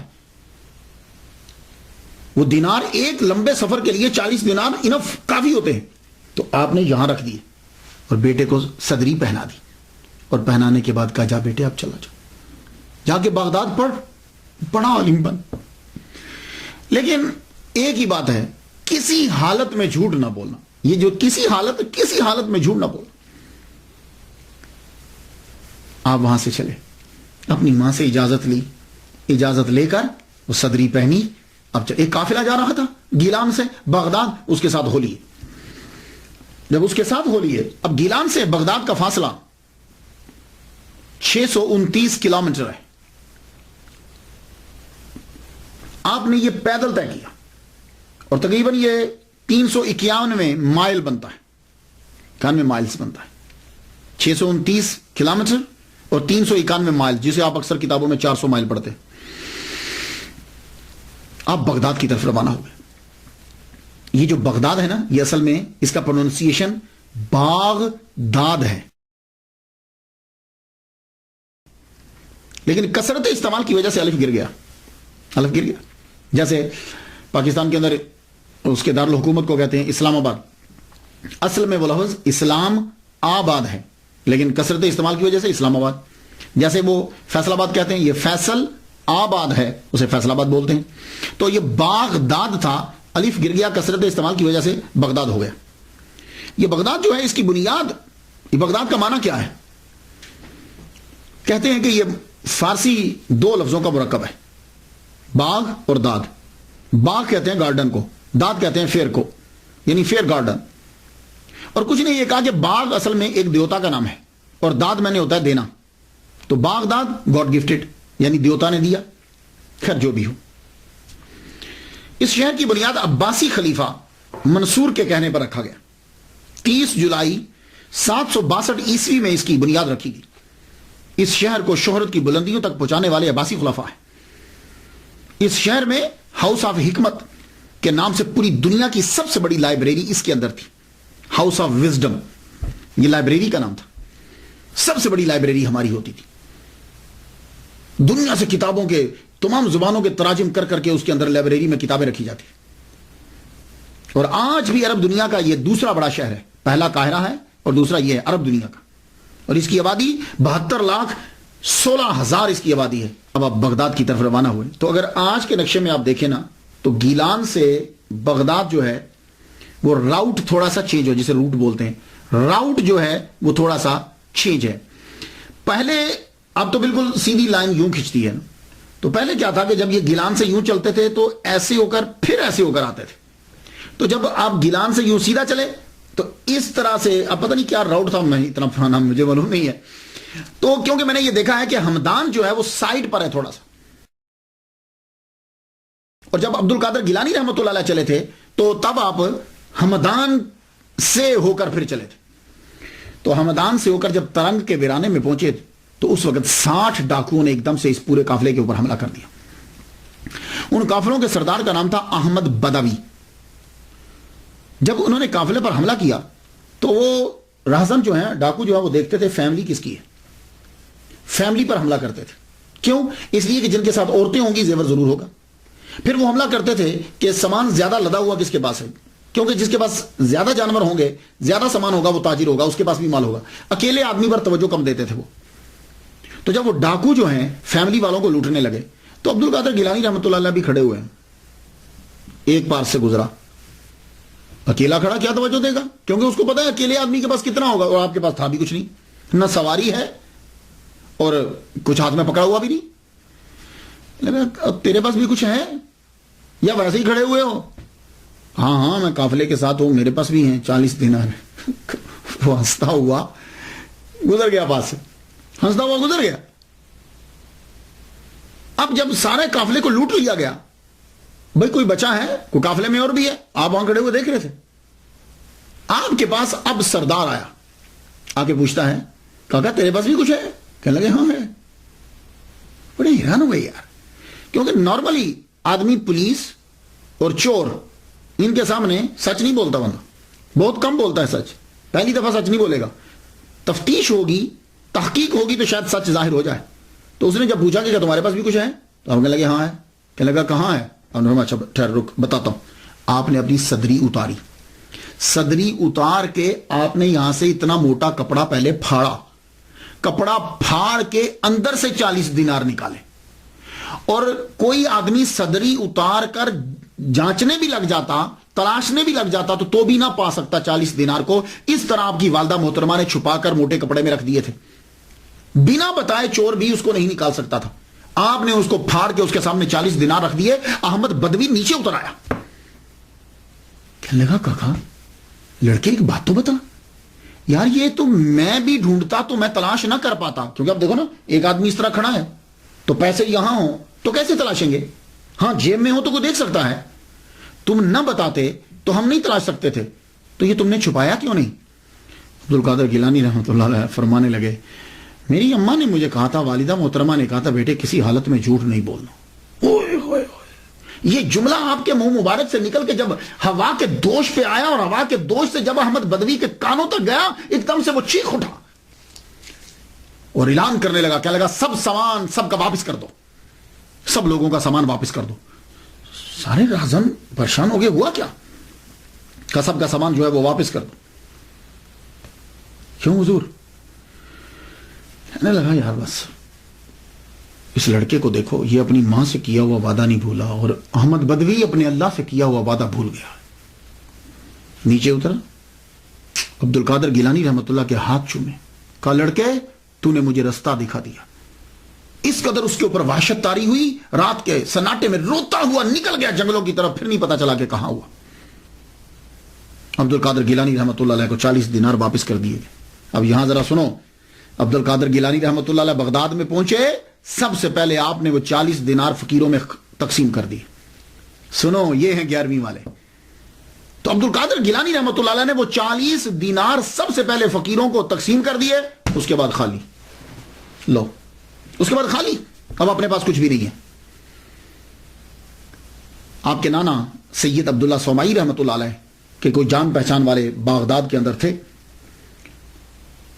ان کے پاس آپ پہنچے. اس میں مختلف روایات ہیں, لیکن میں تسلسل کے ساتھ جو بات کرنا چاہتا ہوں وہ سماعت کیجیے. انہوں نے آپ کو بتلایا کہ دیکھو یہاں 2 مدرسے ہیں بغداد کے اندر اس وقت بڑے, ایک المدرسۃ النظامیہ ہے اور ایک المدرسہ احناف ہے. بتاؤ کس میں داخل ہونا چاہتے ہو؟ حضرت عبداللہ سومئی رحمۃ اللہ علیہ کے مریدین بھی بڑے تھے اور آپ خود بھی ٹھیک ٹھاک تھے. حضرت عبد القادر گیلانی رحمۃ اللہ فرمایا میں المدرسۃ النظامیہ میں داخل ہونا چاہتا ہوں. آپ نے المدرسۃ النظامیہ میں داخلہ کیوں لیا؟ تو میں خواتین و حضرات میں چاہتا ہوں کہ کچھ آپ کی نظر تھوڑی سی ریسرچ ہو جائے. کرامات تو آپ جا کے پڑھ لیں گے اور آپ کی زندگی گزر چکی ان کے بارے میں پڑھتے ہوئے، لیکن میں کچھ اور گوشوں پہ گفتگو کرنا چاہتا ہوں. المدرسۃ النظامیہ میں داخلہ لیا، وجہ کیا تھی؟ وجہ کیا تھی؟ مسلمانوں، جب مسلمانوں کو علم کے بارے میں پتا تھا تو مسلمانوں نے بڑی بڑی یونیورسٹیز قائم کی، اور وہ یونیورسٹیز جو ہوتی تھی وہ سب سے پہلے مدرسہ بنتی تھی. مدرسہ سے ترقی کرتے کرتے وہ یونیورسٹی بن جاتی تھی. مصر کے اندر الازہر یونیورسٹی 970 عیسوی میں اس کی بنیاد رکھی گئی. فاطمی خلفاء نے رکھی تھی، یہ بھی ایک مدرسہ تھا. مراکو میں کراویجین کی 859 عیسوی میں بنیاد رکھی گئی، یہ بھی ایک مدرسہ تھا. ٹمبکٹو میں سینکھور 988 عیسوی میں اس کی بنیاد رکھی گئی، یہ اس وقت بہت بڑی یونیورسٹی، یہ بھی مدرسہ. اور بغداد کے اندر المدرسۃ النظامیہ 1065 عیسوی میں اس کی بنیاد رکھی گئی، اور یہ بھی بہت بڑی یونیورسٹی. اس کو مدرسۃ النظامیہ کیوں کہا جاتا ہے؟ اس کی وجہ یہ ہے کہ اس کا نصاب اور اس کے بنانے میں جو ہاتھ تھا وہ سلجوق بادشاہ کے وزیر اعظم ابو علی حسن بن اسحاق خواجہ المعروف نظام الملک توسی کا تھا. اور آج جب آپ جاتے ہیں، یہ میں درس نظامی پڑھ رہا ہوں، جب آپ مدرسہ میں داخلہ لیتے ہیں، یہ کیا کر رہے ہو؟ میں حفظ کر رہا ہوں.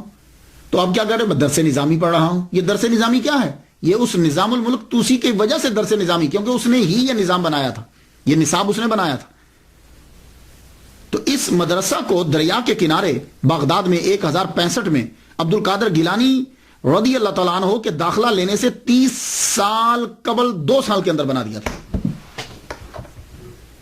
میرے عبد القادر گیلانی رحمۃ اللہ نے جہاں پڑھا ہے، میں کچھ اس کے بارے میں بھی نظر کر دوں آپ. یعنی آپ کے داخلہ لینے سے 30 سال پہلے اس مدرسے کو بنایا گیا، اور 2 سال کے اندر اس کو بنا دریا کے کنارے کے اوپر بنایا گیا. اور یہ مدرسۃ النظامیہ یہ صرف ایک مدرسہ نہیں ہے، group of institution of higher education کا یہ نام تھا. ایک عمارت کا نام نہیں ہے، یہ گروپ کا نام ہے. پروفیسر فلپ نے کہا ہے کہ مدرسہ نظامیہ پہلا اسلامک علمی ادارہ ہے جس میں پورا سسٹم تھا. کلاسز کے اوقات تھے، کلاسز تھی، اس کے اندر عملہ تھا، لیولز تھے، فائنل امتحان ہوتا تھا، اسکالرشپ دی جاتی تھی، لائبریری تھی، اور نظامیہ گروپ کے اندر بہت سارے مدارس تھے. تو عبد القادر گیلانی رحمۃ اللہ علیہ نے 1095 عیسوی میں اس کے اندر جا کے داخلہ لیا. اور یہ عظیم یونیورسٹی جس میں عبد القادر گیلانی رحمۃ اللہ پڑھتے ہیں، اس کا سب سے پہلا پرنسپل امام غزالی ہیں. اور یہ وہ عظیم یونیورسٹی جس میں عبد القادر گیلانی رحمۃ اللہ علیہ پڑھتے رہے ہیں، اس میں شیخ سعدی رحمۃ اللہ علیہ بھی پڑھتے رہے. اور یہ عظیم یونیورسٹی جس میں عبد القادر گیلانی رحمۃ اللہ علیہ پڑھتے رہے ہیں، اس کے پرنسپل علامہ ابن جوزی بھی رہے ہیں. اللہ اکبر. تو آپ یہ مدرسۃ النظامیہ جو تھا، اس کے اندر اس میں زیادہ تر شافعی فقہ، حنبلی فقہ پڑھائی جاتی تھی، اور فلسفہ جو تھا وہ اشعری تھا. اسی لیے عبد القادر گیلانی رحمۃ اللہ علیہ شافعی اور حنبلی دونوں پہ فتویٰ دیا کرتے تھے. خیر، آپ خود مجتہد اجتہاد کے مقام پہ فائز تھے. تو یہاں جو ہے اس کے اندر آپ نے تعلیم دی. تو ابتدائی 20 دن جو ہیں آپ کے تو فاقے میں گزر گئے. داخلہ لے لیا، اس کے اندر داخلہ مل گیا. 488 ہجری سے آپ کا تعلیمی سفر شروع ہو گیا. 488 ہجری سے 18 سال کی عمر سے. اور یہ سفر 496 ہجری تک رہا، 8 سال تک رہا. آپ نے حفظ تو اپنی والدہ ماجدہ سے کیا، فارسی زبان تو آپ کی مادری زبان تھی. اب آ کے آپ نے سب سے پہلے عربی پڑھی، عربی ادب پڑھا، تفسیر، قرآن، حدیث، فقہ، اصول فقہ، کلام، معانی، انصاب، تاریخ، سب پڑھ لو. 8 سال کے اندر ہر شعبے کے اندر آپ نے پی ایچ ڈی کر لی، اور یہ بھی آپ کی کرامت ہے. اور خود فرماتے ہیں درست العلم حتی صرت کتبا. اب دوران تعلیم آپ کی جو زندگی گزری ہے وہ بڑی مشکل. اور یہ سارے جتنے طلباء خاص طور پر یہ میری تقریر سنیں گے، ان طلباء کے لیے یہ لایا عمل ہے. یہ چیزیں ہوتی ہیں اولیاء کرام کی جتنے طلباء گھر سے پڑھنے کے لیے آتے ہیں، اب یہ ذرا یہ حصہ ضرور سنیے گا. آپ جب پڑھنے کے لیے آئے تو کیا ہوا آپ کے ساتھ؟ اصل میں آپ کے نانا امیر تھے، وہ وہاں سے پیسے بھیجتے، آپ شام سے پہلے، سورج ڈوبنے سے پہلے وہ پیسے آپ تقسیم کر دیتے اور خود پھر فاقو. اس کا نتیجہ یہ نکلا کہ المدرسہ النظامیہ سے رہائش آپ کو نہیں ملی، رہائش آپ سے لے لی گئی. رہائش آپ سے لے لی گئی کیونکہ یہ مدرسہ جو ہے یہ ہائی لیول کا مدرسہ تھا. جیسے آج کل آپ ہارورڈ یونیورسٹی امریکہ بول لیں، آکسفورڈ یونیورسٹی لندن میں چلے جائیں، اسلامک یونیورسٹی پاکستان، اس طرح یہ عزز یونیورسٹی میں چلے جائیں، تو بھائی فیسیں دینا پڑتی ہیں. تو آپ کیا کرتے تھے، جو پیسے آتے اسی وقت غریبوں کو دے دیتے، اور جتنے فقراء بیٹھے ہوتے خانقاہ میں جا کے دے دیتے، تو پھر باقی کیا بچتا، فیس کہاں سے دیں گے؟ تو آپ کو رہائش آپ سے واپس لے لی گئی. جب رہائش واپس لے لی گئی، لیکن اتنا کیا گیا کہ کہا چونکہ آپ محنتی ہو، پڑھتے بہت اچھا ہو، اس لیے ہم آپ کو سبق پڑھنے کی اجازت دیتے ہیں، رہائش کی نہیں. تو اب عبد القادر گیلانی رحمۃ اللہ علیہ کیا کرتے، آپ المدرسہ النظامیہ میں جاتے، سبق پڑھتے، اس کے بعد کتاب لے کے واپس جنگل میں چلے جاتے. اب دھوپ ہے یا بارش ہے، اب وہاں بیٹھے آپ پڑھ رہے ہیں، دھوپ ہو جاتی تو کتاب بچ جاتی، بارش ہوتی تو اب کتاب کو بچانے کے لیے چلتے. سر کے اوپر ایک امامہ شریف ہوتا پرانا، اور ایک جبہ آپ نے ذبح تن کیا ہوتا، بس اس طریقے سے آپ نے پڑھا. اور کئی دن تک آپ کو کھانا نہیں ملتا. اور آج تو مدرسہ کے اندر کھانے ملتے ہیں، کئی دن تک کھانا آپ کو نہیں ملتا. اور اگر کھانا ملتا بھی ہے، پیسے آتے بھی ہیں، تو فوراً فقراء میں تقسیم کر دیتے یا غریب طلباء میں تقسیم کر دیتے. آپ فرماتے ہیں کہ میں وہاں پڑھتا رہا، اور طالب علم 8 سالہ دور کس طرح گزاریں گے. فرماتے ہیں کہ ایک مرتبہ کیا ہوا کہ ایک یعقوبہ شہر کے بارے میں پتا چلا کہ وہاں کے لوگ جو ہیں بڑے اچھے ہیں، کیونکہ وہاں شیخ شریف یعقوبی رحمۃ اللہ علیہ، اللہ کے ولی، بہترین مقرر، وائس، ان کی وجہ سے وہ لوگ بڑے ہی نرم دل ہیں. وہ کیا کرتے ہیں کہ جب ان کی فصل پک جاتی ہے تو وہ غرباء کو، فقراء کو، طلباء کو جو ہے وہ فصل میں سے دیتے ہیں. تو لڑکوں نے یہ کہا کہ آؤ عبد القادر تم بھی چلو ہمارے ساتھ. اللہ تعالیٰ نے آپ کی ملاقات ایک بزرگ سے کروانی تھی، ورنہ کھانے کا تو آپ کو ابھی فکر رہتی نہیں تھی. آپ ان کے ساتھ چل پڑے. جو ہی یعقوبہ شہر کے اندر داخل ہوئے، اس گاؤں میں داخل ہوئے، تو کسی نے بتایا کہ یہاں شیخ شریف یعقوبی رحمۃ اللہ علیہ ہوتے. فرمانے لگے اس وقت کہاں ہیں؟ کہا اس وقت وہ لیکچر دے رہے ہیں، یعنی واز فرما رہے ہیں، اور لوگ واز سن رہے ہیں. عبد القادر گیلانی رحمۃ اللہ علیہ آئے تھے اناج لینے، چھوڑا لڑکوں کو، کہا تم جاؤ. آپ فوراً بھاگے اور ان کے حلقہ کے اندر بیٹھ کے جا کے بات سننے لگے. شیخ شریف یعقوبی رحمۃ اللہ علیہ تقریر فرما رہے ہیں اور سب سن رہے ہیں. اور جب آپ کا بات ختم ہوا، سب اٹھ کے چلے گئے. کسی کو سوال پوچھنا تھا، اس نے پوچھا، اور آپ وہاں دور ان کے سامنے مؤدب ہو کے بیٹھے. آپ جب جانے لگے تو آپ نے دیکھا کہ یہ لڑکا ابھی تک نہیں گیا. تو شیخ شریف یعقوبی رحمۃ اللہ علیہ کہنے لگے آپ کو کچھ مجھ سے پوچھنا ہے؟ میں جا رہا ہوں. کھڑے ہو کے عرض کرتے ہیں حضور آپ نے سب کو نصیحت کی، مجھے کوئی خاص نصیحت فرمائے. شیخ شریف یعقوبی رحمۃ اللہ علیہ نے یوں دیکھا لڑکے کو سر سے پاؤں تک. ایک دم سے آپ کا چہرہ جو ہے اس میں تبدیلی آئے. تو اس وقت فرمانے لگے طالبان حق کسی غیر کے آگے ہاتھ نہیں پھیلاتے. عبد القادر گیلانی رحمۃ اللہ فرماتے میرے جسم میں ایک ایسی عجیب سی کیفیت طاری ہو گئی. میں نے اناج چھوڑا اور بھاگ گیا واپس بغداد، واپس چلا گیا. یہ کمال تھا ان کا. شیخ شریف یعقوبی رحمۃ اللہ علیہ کا بڑی سادہ تقریر فرماتے تھے، لیکن مجمع میں جتنے لوگ بیٹھے ہوتے تھے ہر ایک کو اپنی بساط کے مطابق حصہ مل جایا کرتا تھا. کئی روز آپ کے فاقوں میں گزر جاتے. ایک مرتبہ کیا ہوا کہ 20 دن تک آپ کو کھانا نہیں ملا، کیونکہ بغداد میں قحط پڑ گیا ہے. آپ باہر نکلے کہ میں کسی درخت سے پتے توڑ کر ہی کھا لوں. یہ تو ایک درخت کے ساتھ دیکھا کتنے 10-20 آدمی لگے اور پتے یوں توڑ کے کھا رہے. آپ واپس آ گئے. جب واپس آئے تو مسجد میں انٹر ہوئے، داخل ہوئے تو نڈھال ہو کے گر گئے، فاقوں کی وجہ سے گر گئے. اور آپ اپنے جسم کو یوں گھسیٹتے ہوئے مسجد کے کارنر میں لے گئے اور یوں جا کے سمٹ کے نیچے بیٹھ گئے. وہاں نڈھال ہوئے. ایک صاحب مسجد میں داخل ہوئے، ان کے ہاتھ میں کھانا تھا، اور جو آدمی بھوکا ہو نا تو وہ حس بڑی تیز ہو جاتی ہے. وہ سامنے ان کو ان کا احساس نہیں ہوا، وہ وہاں بیٹھ کر کھانا انہوں نے کھولا اور کھانے لگے. بھونا ہوا گوشت اور روٹی تھی. حضرت غوث پاک فرماتے ہیں کہ جب وہ اپنے منہ میں لقمہ ڈالنے لگتا تھا میرا منہ کھل جاتا تھا. شاید روٹی کھاتے اس کی نظر مجھ پہ پڑ گئی. میں ایک دم سے سیدھا ہو بیٹھ گیا. میں وہ آدمی وہاں سے اٹھ کر میرے پاس آ گیا، میرے سامنے آ کر اس نے کھانا رکھ دیا. کھانا رکھ کے کہنے لگا تم کھا لو، میرا یہ کھانا نہیں ہے، میں بھی کسی کا کھا رہا ہوں۔ حضرت عبد القادر گیلانی رحمۃ اللہ نے ہاتھ یوں ہی رکھ لیا، فرمانے لگے تم کس کا کھا رہے ہو؟ یہ کہنے لگے میں گیلان سے آیا ہوں، کوئی عبد القادر لڑکا تھا، ان کی والدہ نے کوئی 8 دینار بھیجے تھے۔ اس سے اندازہ لگائیے کہ دینار سونے کا، اس کے اندر درم ہوتے ہیں، درم کے پھر آگے ٹوٹتے ہیں تو اشرفیاں بندی، تو بڑا رقم ہوتی تھی۔ میں اس کو کئی دن سے تلاش کرا، میرا اپنا اثاثہ بھی جو ہے وہ صرف ہو گیا، اب میرے پاس اسی کے پیسے بچے تھے، میں اس کے 1 دینار کو توڑایا ہے اور میں یہ بھنا ہوا گوشت اور یہ روٹی لے کر آیا ہوں، وہ عبد القادر ملا نہیں ہے، چلو دونوں مل کے کھاتے ہیں، ملے گا تو معاف مانگ لیں گے۔ اب مسکرا پڑے، کہنے لگا کیوں مسکرا رہے ہو؟ کہا بے جھجک کھاؤ، عبد القادر میں ہی ہوں۔ آپ نے وہ تھوڑا سا کھانا کھایا، اس نے جو باقی پیسے تھے وہ دیے، عبد القادر گیلانی رحمۃ اللہ علیہ نے اسی وقت اٹھ کر وہ سارے پیسے باہر بانٹ دیے جا کے۔ اب بتاؤ، سارے پیسے باہر بانٹ دیے۔ لیکن اب سوال یہ ہوتا ہے کہ اگر عبد القادر گیلانی رحمۃ اللہ علیہ کسی سے مانگتے نہیں تھے، کام نہیں کرتے تھے، یہ جو آپ کا عرصہ ہے یہ بیچ کا، یہ کیسے گزرا؟ یعنی 18 سال کی عمر سے لے کے 46 سال کی عمر تک، 18 سال سے تو آپ آگے تھے، تو یہ پھر کیسے ہوا؟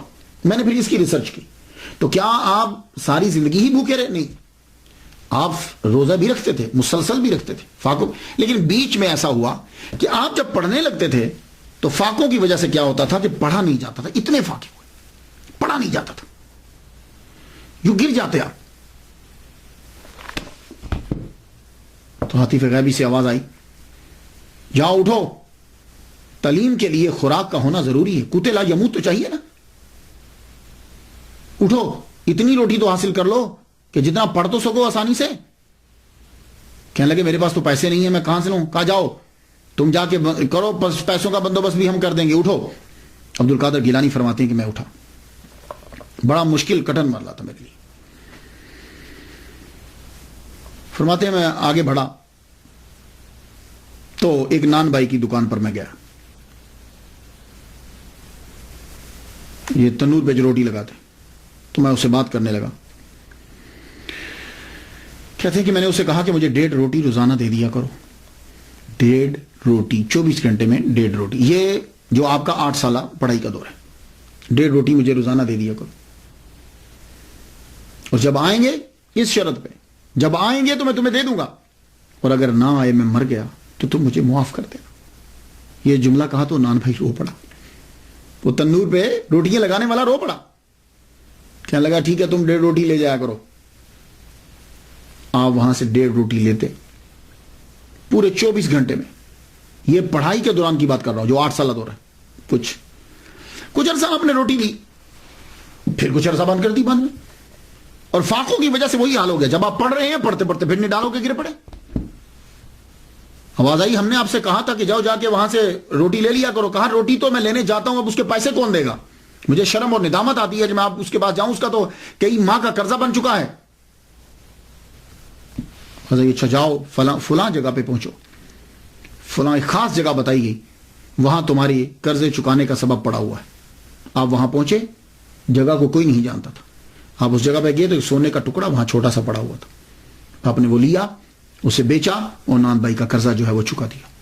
تو یہ میں نے آپ کو بتایا کہ آپ کی تعلیم کے دوران یہ سلسلہ بھی جو ہے جاری رہا، فقہ اور اصول فقہ آپ نے پڑھی، محمد بن حسین بن محمد ابو الوفا علی بن عقیل حنبلی سے، قاضی ابو سعید محرمی حنبلی رحمۃ اللہ علیہ سے، ابو الخطاب محفوظ حنبلی رحمۃ اللہ سے، اور ادب آپ نے ابو زکریا یحییٰ بن علی سے پڑھا، حدیث آپ نے محمد بن حسن باقلانی، شیخ ابو سعید بن عبد القریم، شیخ ابو الغنائم محمد بن علی بن محمد، ابو طاہر عبد الرحمن بن احمد، محمد بن مختار الحاشمی، علی بن احمد القرخی، عبد القادر بن محمد بن یوسف، ان جیسے جید محدثین سے آپ نے حدیث کو پڑھا۔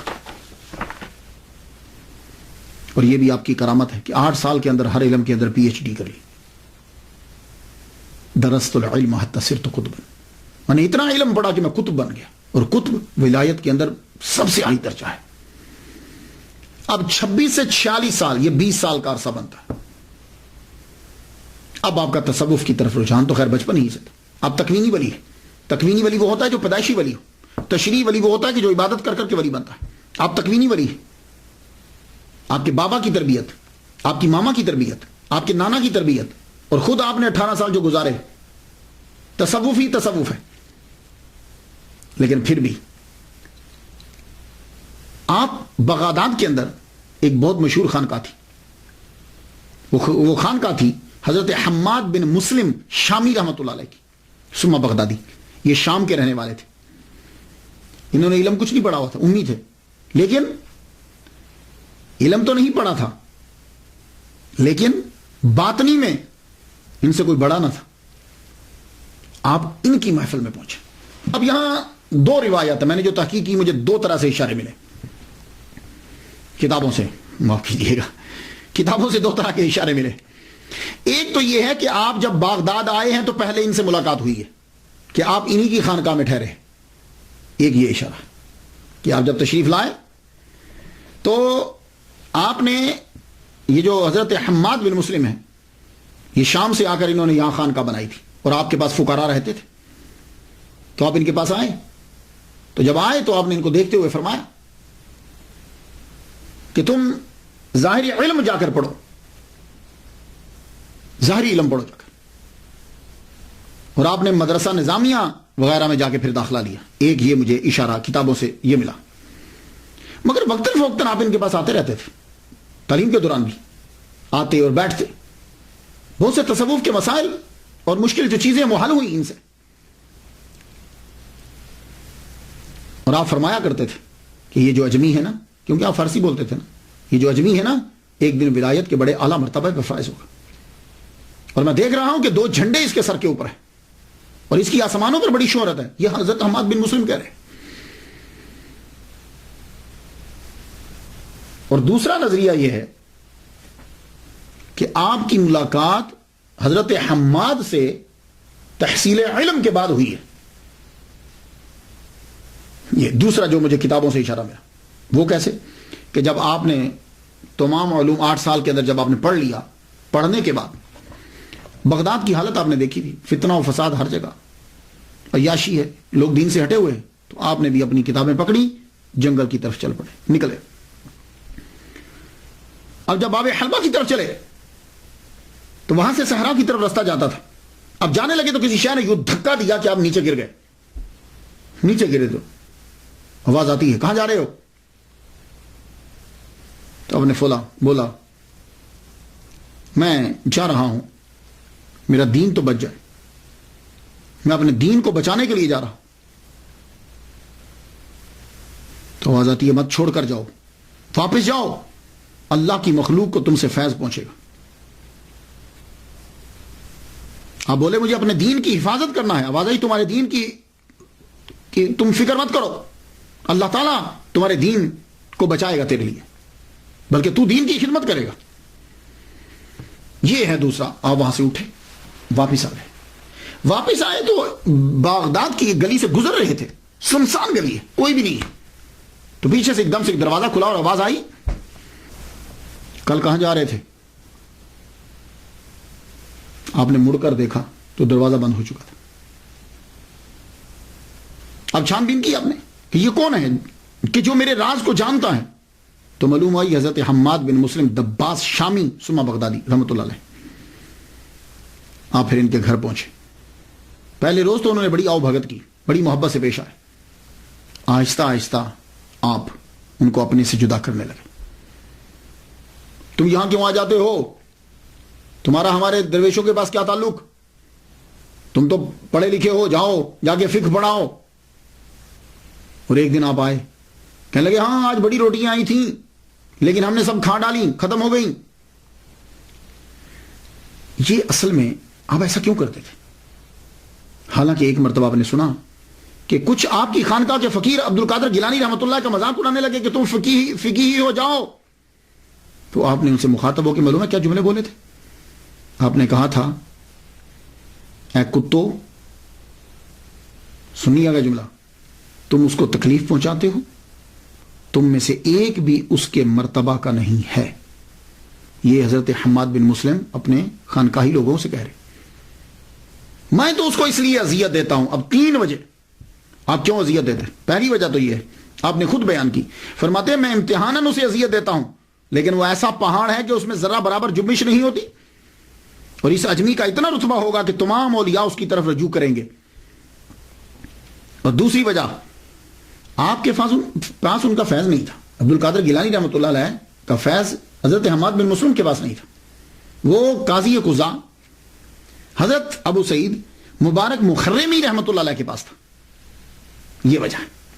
اس لیے آپ نے دیکھا ہوگا جب آپ کبھی اولیاء کرام کی سیرت کو پڑھیں تو آپ کو معلوم ہو جائے گا, ولی ان کے پاس جاتا ہے فیض ہی کوئی نہیں, کہا جی نہیں میں تمہارا فیض ہمارے پاس نہیں ہے, کسی اور کے پاس جاؤ. یوں ہی بھیجتے تھے. حضرت خواجہ باقی بلا کتنے لوگوں کے پاس گئے, اشرف جہانگیر سمنانی رحمۃ اللہ علیہ کتنوں کے پاس گئے. تو جہاں فیض ہوتا تھا وہ وہیں پہنچتے. تو عبد القادر گیلانی رحمۃ اللہ علیہ کو جو خلافت ملنا تھی وہ ان سے نہیں ملنا تھی.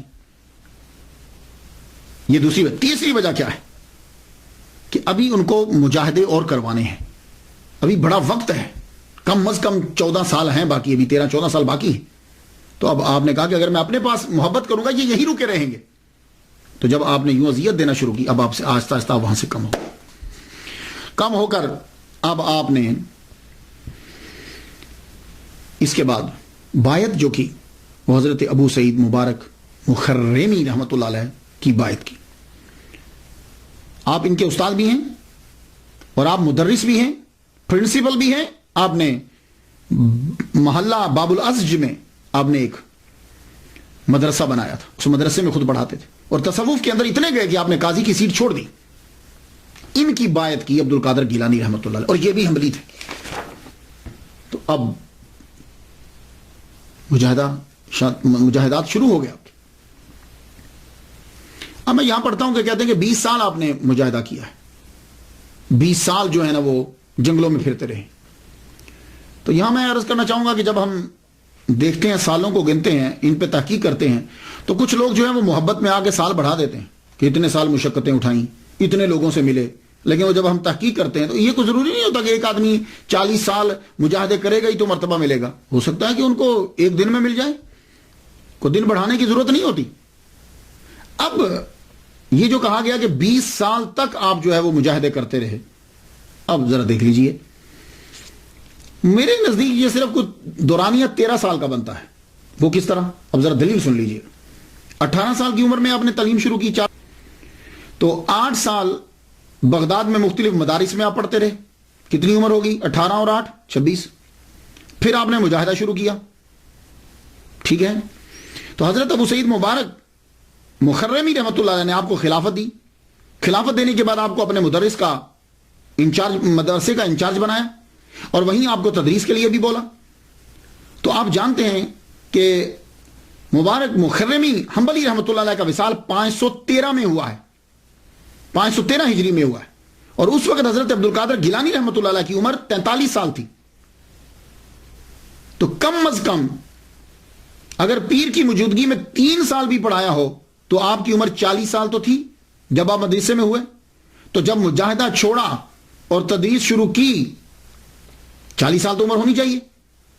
تو اب آپ خود سوچ لیجئے کہ 26 سال کی عمر میں تو آپ پڑھ کر فارغ ہوئے ہیں, تو اب 26 کے بعد کتنے لگائیں گے آپ کے 40 بن جائیں. تو اسی لیے میں کہتا ہوں کہ آپ کا دورانیہ جو ہے وہ 13-14 سال کا ہے, اور اس میں 11 سال آپ کا مجاہدہ جو ہے وہ برج کا ہے. ہاں اگر کوئی صاحب یہ کہتے ہیں کہ جی ہم ان کا مجاہدہ جو ہے وہ دوران تعلیم کا دورانیہ جو ہے وہ بھی شامل کرتے ہیں, تو ٹھیک ہے, پھر اس کے پھر بن جاتا ہے کہ اگر آپ یہ کہیں کہ وہ بھی مجاہدہ ہی تھا. آپ نے پڑھا, پڑھنے کے بعد اب آپ ریاضت اور مجاہدے کے لیے اپنے پیر کی کہنے کے اوپر حضرت خضر علیہ السلام بھی آپ کی تربیت کر رہے ہیں. پہلے وہ سال کے بعد آتے تھے, 3 سال تک انہوں نے اسی طرح کیا. وہ 1 سال میں آتے, پھر سال کے بعد آتے, پھر سال کے بعد آتے, پھر اس کے بعد آپ زیادہ آنے لگ گئے, آپ کی تربیت کرتے. بلکہ بعض اوقات تو ایسا ہوتا کہ آپ رہتے ہی ان کے ساتھ. اب انسان کی جو بھری جوانی ہوتی ہے, 40 سال تک انسان کی تقریباً جوانی رہتی ہے اگر وہ اپنی چیزوں کو سنبھال کے رکھے. 40 سال تک تو رہتی.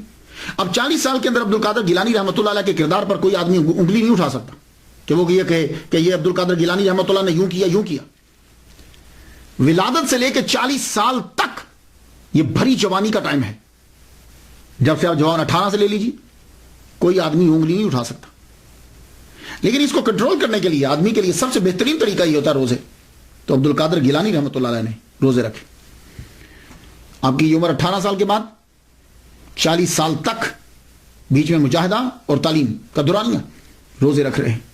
سحری اور افطار، سحری اور افطار. لیکن سحری اور افطار ہوتا کیسے؟ سحری اور افطار کبھی پانی پہ ہو رہا ہے، سحری بھی پانی پہ، افطاری بھی پانی پہ. اور کبھی کیا ہوتا ہے کہ سحری درخت کے پتوں سے، افطاری بھی درخت کے پتوں کے ساتھ.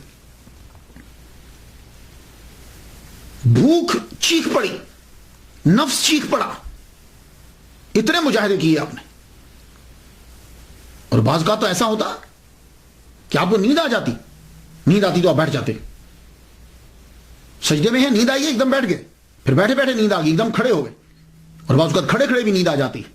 آپ نے دیکھا کہ کئی لوگ کھڑے سو جاتے، تو جب کھڑے کھڑے نہیں آپ چل پڑتے، اور جب چل پڑتے تو پاؤں میں جوتا تو ہے نہیں، چلتے رہتے چلتے رہتے، اتنا چلتے کہ پاؤں پہ چھالے پڑ جاتے اور خون رسنے لگ جاتا آپ کے پاؤں سے. اور اس قدر مجاہدہ کیا. ولی بننا آسان نہیں ہے، یہ ولیوں کا بادشاہ بننا ہے. اس لیے ہر اور آپ اتنے کمزور ہو جاتے کہ ایک دم سے گر جاتے.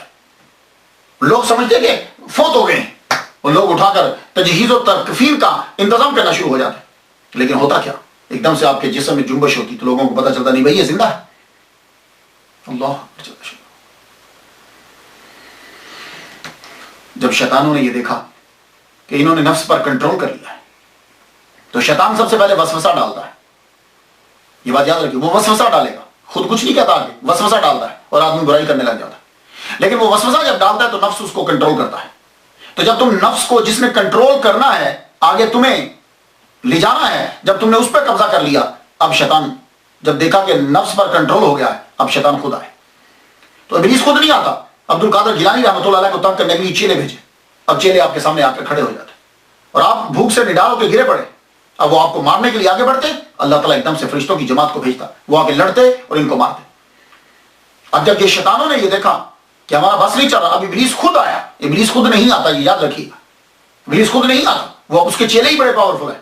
لیکن عبد القادر گیلانی رحمۃ اللہ علیہ نے شیطانی دنیا کو تباہ کر کے رکھ دیا، بن نہ اٹھے. اب شیطان خود آئے، ابلیس خود آتا ہے. اب خود آ کے اس نے غوث سمدانی کو بڑا تنگ کیا. ایک دفعہ تو مارنے کے لیے آگے بڑھا، کہنے لگا تم نے کیا ہمیں تباہ کر دیا ہے. عبد القادر گیلانی رحمۃ اللہ کو جب مارنے کے لیے آگے بڑھا، آپ فرماتے ہیں ایک دم سے ایک ہاتھ ظاہر ہوا اور اس کے سر کے اوپر اتنی زور سے پڑا کہ یہ زمین کے اندر دھس گیا. اور اس کے بعد پھر یہ باپ باہر نکلا. فرماتے ہیں کبھی کبھی شیطان آتے، میں لا حول ولا قوت الا باللہ العلی العظیم پڑھتا تو آگ لگ جاتی ان کو. اس لیے آپ لوگ بھی جب کبھی ایسا محسوس کرو تو لا حول ولا قوت الا باللہ العلی العظیم پڑھیں، ان کو آگ لگ جاتی. مجاہدوں کے دوران حضرت خضر علیہ السلام کا آنا جانا بھی رہتا. 496 ہجری سے لے کے 509 ہجری تک چلوں کا سلسلہ رہا ان کا. اور زیادہ تر آپ برج، ایک کھنڈر پرانی عمارت تھی، اس کے اندر رہتے. آخری جو آپ کا چلہ ہے وہ بڑا شدید چلہ تھا. 40 دن تک آپ نے کچھ نہیں کھایا، کچھ نہیں کھایا. اب شیطان اس کے اندر، اب اس کو بھی معلوم ہو گیا کہ یہ اپنے مقام پہ پہنچنے والے. ابلیس جان جانتا ہے. اب اس نے کیا حربہ استعمال کیا، شدید گرمی، پیاس آپ کو لگی ہے، 40 دن ہو چکے ہیں. اب بادلوں میں آ جاتا اور آ کے کہتا ہے عبد القادر، اب یہ بہت بڑا اس جگہ پر آ کے بڑے بڑے ولی جو ہیں وہ پھسل جاتے ہیں. اے عبد القادر جاؤ، میں نے ساری نمازیں تم پہ معاف کر دی. کیونکہ آپ اس چلوں کے اندر بھی 5 وقت کی نماز ادا کر رہے ہیں. اب سوچئے کہ ایک آدمی نے 40 دن سے کچھ نہیں کھایا، وہ اٹھ کر کیسے نماز پڑھے گا؟ لیکن آپ نماز پڑھ رہے ہیں. جاؤ، میں نے اپنی نمازیں تم پر معاف کر دی، میں تم سے خوش ہوا. آپ نے ایک دم سے سوچا محمد مصطفیٰ صلی اللہ علیہ وسلم پر معاف نہیں ہے، حضور حضرت امام حسین رضی اللہ تعالیٰ عنہ کو معاف نہیں ہوئی، مجھے کس طریقے سے معاف ہو گئی؟ مجھے یہ کیسے معاف ہو گئی؟ کہنے لگے لا حول ولا قوت الا باللہ العلی العظیم. جب آپ نے یہ پڑھا، ایک دم سے دھواں بن کر شیطان غائب ہو گیا. غائب ہوا تو جاتے ہوئے پھر ایک چوٹ لگا گیا. کہنے لگا عبد القادر تیرے علم نے تجھے بچا لیا. آپ نے فرمایا نہیں، خدا کے فضل نے مجھے بچا لیا. یہ چیزیں تھیں. اب یہ آخری تھا آپ کا. شیطان بھاگ گیا. اس نے کہا میں یہاں کامیاب نہیں ہو سکا. اس لیے عبد القادر گیلانی رحمۃ اللہ کی کوئی بھی چیز ہو، ان کی فاتحہ یا ان کی نیاز یا ان کا کوئی، اس کے پاس شیطان بھڑکتا تک نہیں، کیونکہ وہ ایک مایوس ہو گیا. وہ کبھی بھی قریب نہیں آئے. عبد القادر جیلانی رحمۃ اللہ کے قریب کبھی نہیں آتا. تو آپ نے اب جب آخری ہے اللہ اکبر جل شانہ، اب آرڈر آ گیا آپ کے پیر و مرشد ابو سعید مبارک مخرمی رحمۃ اللہ علیہ کو آرڈر آیا. یا میں عرض کر جاؤں کہ اکثر بہت ساری کتابوں میں 80% بکس کے اندر میں نے مخزومی پڑھا ہے. یہ مخزومی نہیں ہے، ابو سعید مبارک مخزومی نہیں ہے، یہ بات یاد رکھیے گا. یہ مخرمی ہے. مخرم یہ محلہ ہے بغداد کے اندر، تو یہ وہاں رہتے تھے اس لیے مخرمی کہتے ہیں ان کو. تو آپ بھی تھوڑی سی جو ہے تصحیح کر لیجئے گا، مخرمی ہے. تو آپ کو آرڈر آیا کہ جائیے اب آپ اپنے مرید کو لے آئیے. آپ کے مرید کو آنا چاہیے اور اسے معاشرے کی طرف لے آئیے تاکہ لوگ اس سے مستفید ہوں. حضرت ابو سعید مبارک مخرمی رحمۃ اللہ علیہ گئے، فرمان لگے اب تمہارا وقت پورا ہو گیا، اب تم میرے گھر چلے آؤ. آپ یہ کہہ کے واپس گھر آ گئے. واپس آئے تو آپ وہیں پڑے رہے. تھوڑی دیر کے بعد حضرت خضر علیہ السلام آئے. خضر علیہ السلام آئے تو آپ فرمان لگے جاؤ تمہارے پیر تمہارا انتظار کر رہے ہیں، پہنچو وہاں تم، اب معاشرے کو تمہاری ضرورت ہے. آپ اپنی طاقت کو جمع کرتے ہوئے اٹھے. جب پہنچے تو دیکھا ابو سعید مبارک مخرمی رحمۃ اللہ علیہ دروازے کے اوپر کھڑے انتظار کر رہے ہیں اور دیکھ کے مسکرانے لگے اور ویسے پیار سے کہنے لگے کیا ہمارا کہنا کافی نہیں تھا کہ خضر علیہ السلام کو جا کر کہنا پڑا. اندر گئے تو حضرت عبد القادر گیلانی رحمۃ اللہ علیہ فرماتے ہیں کہ اس وقت انہوں نے مجھے اپنے ہاتھوں سے روٹی کے یوں لقمے کر کر کے میرے منہ میں ڈالے. 40 دن سے یہ آخری چلا میرے منہ میں ڈالا. جو لقمہ میرے حلق سے نیچے اترتا تھا فرمان لگے مرتبہ اور درجہ بلند ہوتا جاتا تھا. روٹی ختم ہوئی تمام چیزیں مجھ پر آشکار ہوگی، ظاہر ہوگی. پھر آپ نے مجھے اپنا جبہ مبارک جو ہے وہ عطا کیا اور اسی وقت خلافت عطا فرما دی. تو حضرت الغوث الاعظم مرید ہے ابو سعید مبارک مخرمی حنبلی رحمۃ اللہ علیہ کے. یہ مرید ابو الحسن علی کرشی ہنکاری. یہاں بھی عرض کر جاؤں یہ لفظ جو ہے یہ حکار ہے. حکار کردوں کا ایک قبیلہ ہے. اکار بھی کہیں لکھا ہوا ہے، حکاری سے کہتے ہیں. یہ حکاری ہنکار بھی ہے، ہنکار ایک پہاڑ کا نام ہے. نہکاری بھی میں نے کہیں پڑھا ہے لیکن حکاری صحیح لفظ ہے، نہکاری یا ہنکاری. یہ مرید ہے محمد یوسف ترتوسی رحمۃ اللہ علیہ. یہ مرید عبد الواحد تمیمی رحمۃ اللہ علیہ کے. یہ مرید عبد العزیز جمنی رحمۃ اللہ علیہ کے. یہ مرید حضرت ابوبکر شبلی رحمۃ اللہ علیہ کے. یہ مرید حضرت جنید بغدادی رحمۃ اللہ علیہ کے. اور یہ مرید حضرت سری ساختی رحمۃ اللہ علیہ کے. اور یہ مرید حضرت معروف کرخی رحمۃ اللہ علیہ کے. اور یہ مرید حضرت داؤد طائی رحمۃ اللہ علیہ کے. اور یہ مرید حضرت حبیب اعجمی رحمۃ اللہ علیہ کے. اور یہ مرید تھے حضرت حسن بصری رحمۃ اللہ علیہ کے. اور حضرت حسن بصری رحمۃ اللہ مرید حضرت مولا علی شیر خدا رضی اللہ عنہ. تو مولا علی شیر خدا نے وہ جبہ عطا فرمایا تھا تو وہ جبہ جو ہے انہیں مل گیا. خلافت جب ملی تو اب آپ نے فرمایا کہ دیکھو اب تمہاری تمام چیزیں مکمل ہو گئیں، اب تم میرے مدرسے میں پڑھانا شروع کر دو. تو آپ کے بنائے ہوئے مدرسے کا انچارج دے دیا. حضرت انچارج جب بنا دیا تو اسی مدرسے کا نام بعد میں مدرسہ قادریہ بنا. اسی مدرسے میں اب آپ کا روزہ طہارہ ہے. سن لیا آپ نے. تو حضرت حماد بن مسلم جو دباس شامی تھے بغدادی رحمۃ اللہ، ان کا وصال 525 ہجری میں ہوا. تب الغوث الاعظم رحمۃ اللہ علیہ کی عمر 55 سال تھی اور آپ کا مزار بھی بغداد کے اندر ہی ہے. حضرت ابو سعید مبارک مخرمی رحمۃ اللہ علیہ 513 ہجری میں آپ کا وصال ہوا. اس وقت حضرت غوث الاعظم رحمۃ اللہ علیہ کی عمر 43 سال تھی اور آپ کا مزار مبارک بھی آپ کے قائم کردہ مدرسہ میں ہی ہے. اللہ اکبر جل شانہ. اس کے بعد آپ نے تدریس اور تقریر شروع کر دی. پہلے تدریس شروع کی، تقریر آپ نے شروع نہیں کی. تدریس شروع کی اور آپ نے پڑھانا جب شروع کیا اسی مدرسے کے اندر فجر سے ظہر تک تفسیر، حدیث، فقہ، اصول فقہ پڑھاتے. ظہر کی نماز کے بعد آپ تجوید پڑھاتے. آہستہ آہستہ جو ہیں لوگ آپ کے مدرسہ میں آنا شروع ہو گئے. جب آپ پڑھانے لگے تو آپ ظہر سے تھوڑی دیر پہلے آپ کیلولہ کیا کرتے تھے. جب آپ کی عمر جو ہے وہ 51 سال کے قریب ہوئی، 51 سال آپ کی عمر ہوگی، پڑھاتے ہوئے تقریباً آپ کو 10 سال گزر گئے. 51 سال آپ کی عمر ہوئی تو قیلولہ فرما رہے ہیں کہ حضور صلی اللہ علیہ وسلم کا دیدار ہو گیا. اور آپ دیکھتے ہیں یوں سرکار صلی اللہ علیہ وسلم جلوہ فرمائیں اور آپ فرمانے لگے عبد القادر تو پڑھاتا کیوں نہیں، تقریر کیوں نہیں کرتا؟ عرض کی حضور یہ سب لوگ عربی بولتے ہیں، میں فارسی ہوں، اجمی ہوں، کیسے تقریر کروں؟ تو اسی وقت عالم رویا میں دیکھ رہے ہیں حضور صلی اللہ علیہ وسلم نے اپنا لعاب دہن ان کے منہ میں 7 مرتبہ ڈالا. فرمانے لگے آج سے تقریر شروع. اللہ اکبر جل شانہ. آج سے تقریر شروع. اور آپ جب اٹھتے ہی آپ نے اعلان کیا کہ ظہر کی نماز کے بعد میں تقریر کروں گا. تو یہ پہلی تقریر کہ ظہر کی نماز کے بعد جو ہے وہ میں تقریر کروں گا آپ نے اعلان کر دیا. جو ہی آپ ممبر پہ بیٹھے چند آدمی آگے تھے آپ کے، وہ جو شاگرد تھے کچھ وہ کچھ نمازی، آپ ممبر پہ بیٹھے اب تقریر کرنے لگے. تو آدمی جب ایک دم سے پہلی تقریر اور پھر بہت زیادہ علم ہو کہاں سے شروع کرے، پھر ایک دم ایک عجیب سی کیفیت طاری ہوئی. دیکھتے ہیں کہ مولا علی شیر خدا نظر آ رہے ہیں. فرماتے ہیں بیٹے تقریر شروع کیوں نہیں کرتے؟ کہا جھجک ہو رہی ہے. آپ نے 6 مرتبہ اپنا لعاب دہن ان کے منہ مبارک میں ڈالا. اب جو تقریر شروع کی، جس کے منہ مبارک میں نبی کا لعاب دہن ہو، مولا علی کا ہو، اللہ اکبر. ایک علم کا شہر ہے، دوسرا علم کا دروازہ ہے. اب غوث اعظم کے منہ سے کیوں نہیں نکلے گا سمندر؟ اللہ اکبر جل شانہ. تو 3 دن آپ تقریر فرماتے تھے، جمعہ کے دن، اتوار کے دن، منگل یا سوموار، ان دونوں کو بدل لیتے تھے. 3 دن آپ تقریر فرمایا کرتے تھے. آہستہ آہستہ مجمع بڑھنے لگ گیا، مسجد کم پڑ گئی، مدرسہ کم پڑ گیا، خانقاہ کم پڑ گئی. اس کے بعد باہر جو ہے وہ مجمع لگنے لگا. 70,000 تک آپ کا مجمع جو ہے وہ بڑھا. اللہ اکبر جل شانہ. 70,000 آدمی آپ کی تقریر سننے کے لیے آتے. 400 قلم دوات صرف پڑے ہوتے تھے جو آپ کی تقریر لکھتے تھے. پڑھنے کا طریقہ جو ہے وہ اس طرح ہوتا کہ ایک سب سے پہلے سید مسعود رحمۃ اللہ علیہ وہ تلاوت فرماتا. تلاوت کرنے کے بعد اس کے اوپر آپ برجستہ تقریر شروع فرماتے. اور آپ کی تقریر اللہ اکبر جل شانہ، علماء بیچ میں بیٹھے ہوتے. علامہ ابن جوزی جیسا پرنسپل اور محدث آپ کی تقریر سنتے. بڑے بڑے فقراء کی تو بات ہی چھوڑ دیجیے، رجال الغیب آپ کے جلسے کے اندر ہوتے. آپ تقریر فرماتے، بس کمال پھر ہوتا. اللہ تعالیٰ نے بڑا مرتبہ عطا فرمایا آپ کو. آپ نے 52 سال یا 51 سال کی عمر میں آپ نے پھر شادی کی. 4 شادیاں کی ہیں عبد القادر گیلانی رحمۃ اللہ علیہ نے. بی بی مدینہ بنت میر محمد پہلی زوجہ آپ کی، بی بی صادقہ بنت محمد شفیع دوسری بیوی آپ کی، بی بی صادقہ بنت محمد شفیع، be be Momina, be be محبوبہ. اور اللہ تعالیٰ نے ان میں سے 49 بچے آپ کو عطا فرمائے. 20 لڑکے ہیں. میں اب جب پڑھتا ہوں تو 10 لڑکوں کے صرف نام ملتے ہیں، اور جب کتاب میں پڑھتا ہوں تو آگے 10 آپ کے پوتوں کے نام لکھے ہوتے ہیں. تو میرا خیال ہے کہ وہ پوتے بھی بیٹے ہی ہوتے ہیں. لوگوں نے شاید سمجھا کہ یہ 40 ایسے کر دیا یا 20 کر دیا، لیکن 10 جو ہے وہ آپ کو ملتے. 10 نام جو ہے وہ ہمیں ملے. لیکن خیر پھر بھی اللہ تعالیٰ نے آپ کو بہت اولاد جو ہے وہ عطا فرمائی. سب سے بڑی کرامت جو ہے ولی کامل کی وہ تصانیف ہوتی ہے. میں تو یہی کرامت سمجھتا ہوں. اور آپ کی تصانیف بھی اللہ اکبر جل شانہ.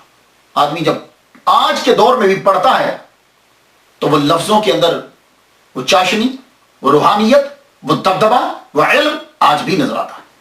آپ نے بہت سی کتابیں لکھی. فتوح الغیب اس کا موضوع تصوف ہے. اس کتاب میں ہر عنوان کے تحت قرآنی آیات اور احادیث آپ نے لکھی. یہ اس بات کی دال ہیں. اللہ تعالیٰ نے آپ کو بڑا علم عطا فرمایا. اس کے بعد آپ کی کتاب الفتح الربانی والفیض الرحمانی، یہ الفتح الربانی یہ بھی کتاب آپ کی. یہ جو کتاب ہے یہ آپ کے خطابات کا مجموعہ ہے. اس میں 62 خطابات ہیں. یہ میرے سامنے جو کتاب ہے نا اس کے اندر 62 خطابات ہیں. 62 آپ کی، اور اس کو مجلس کا نام دیا گیا.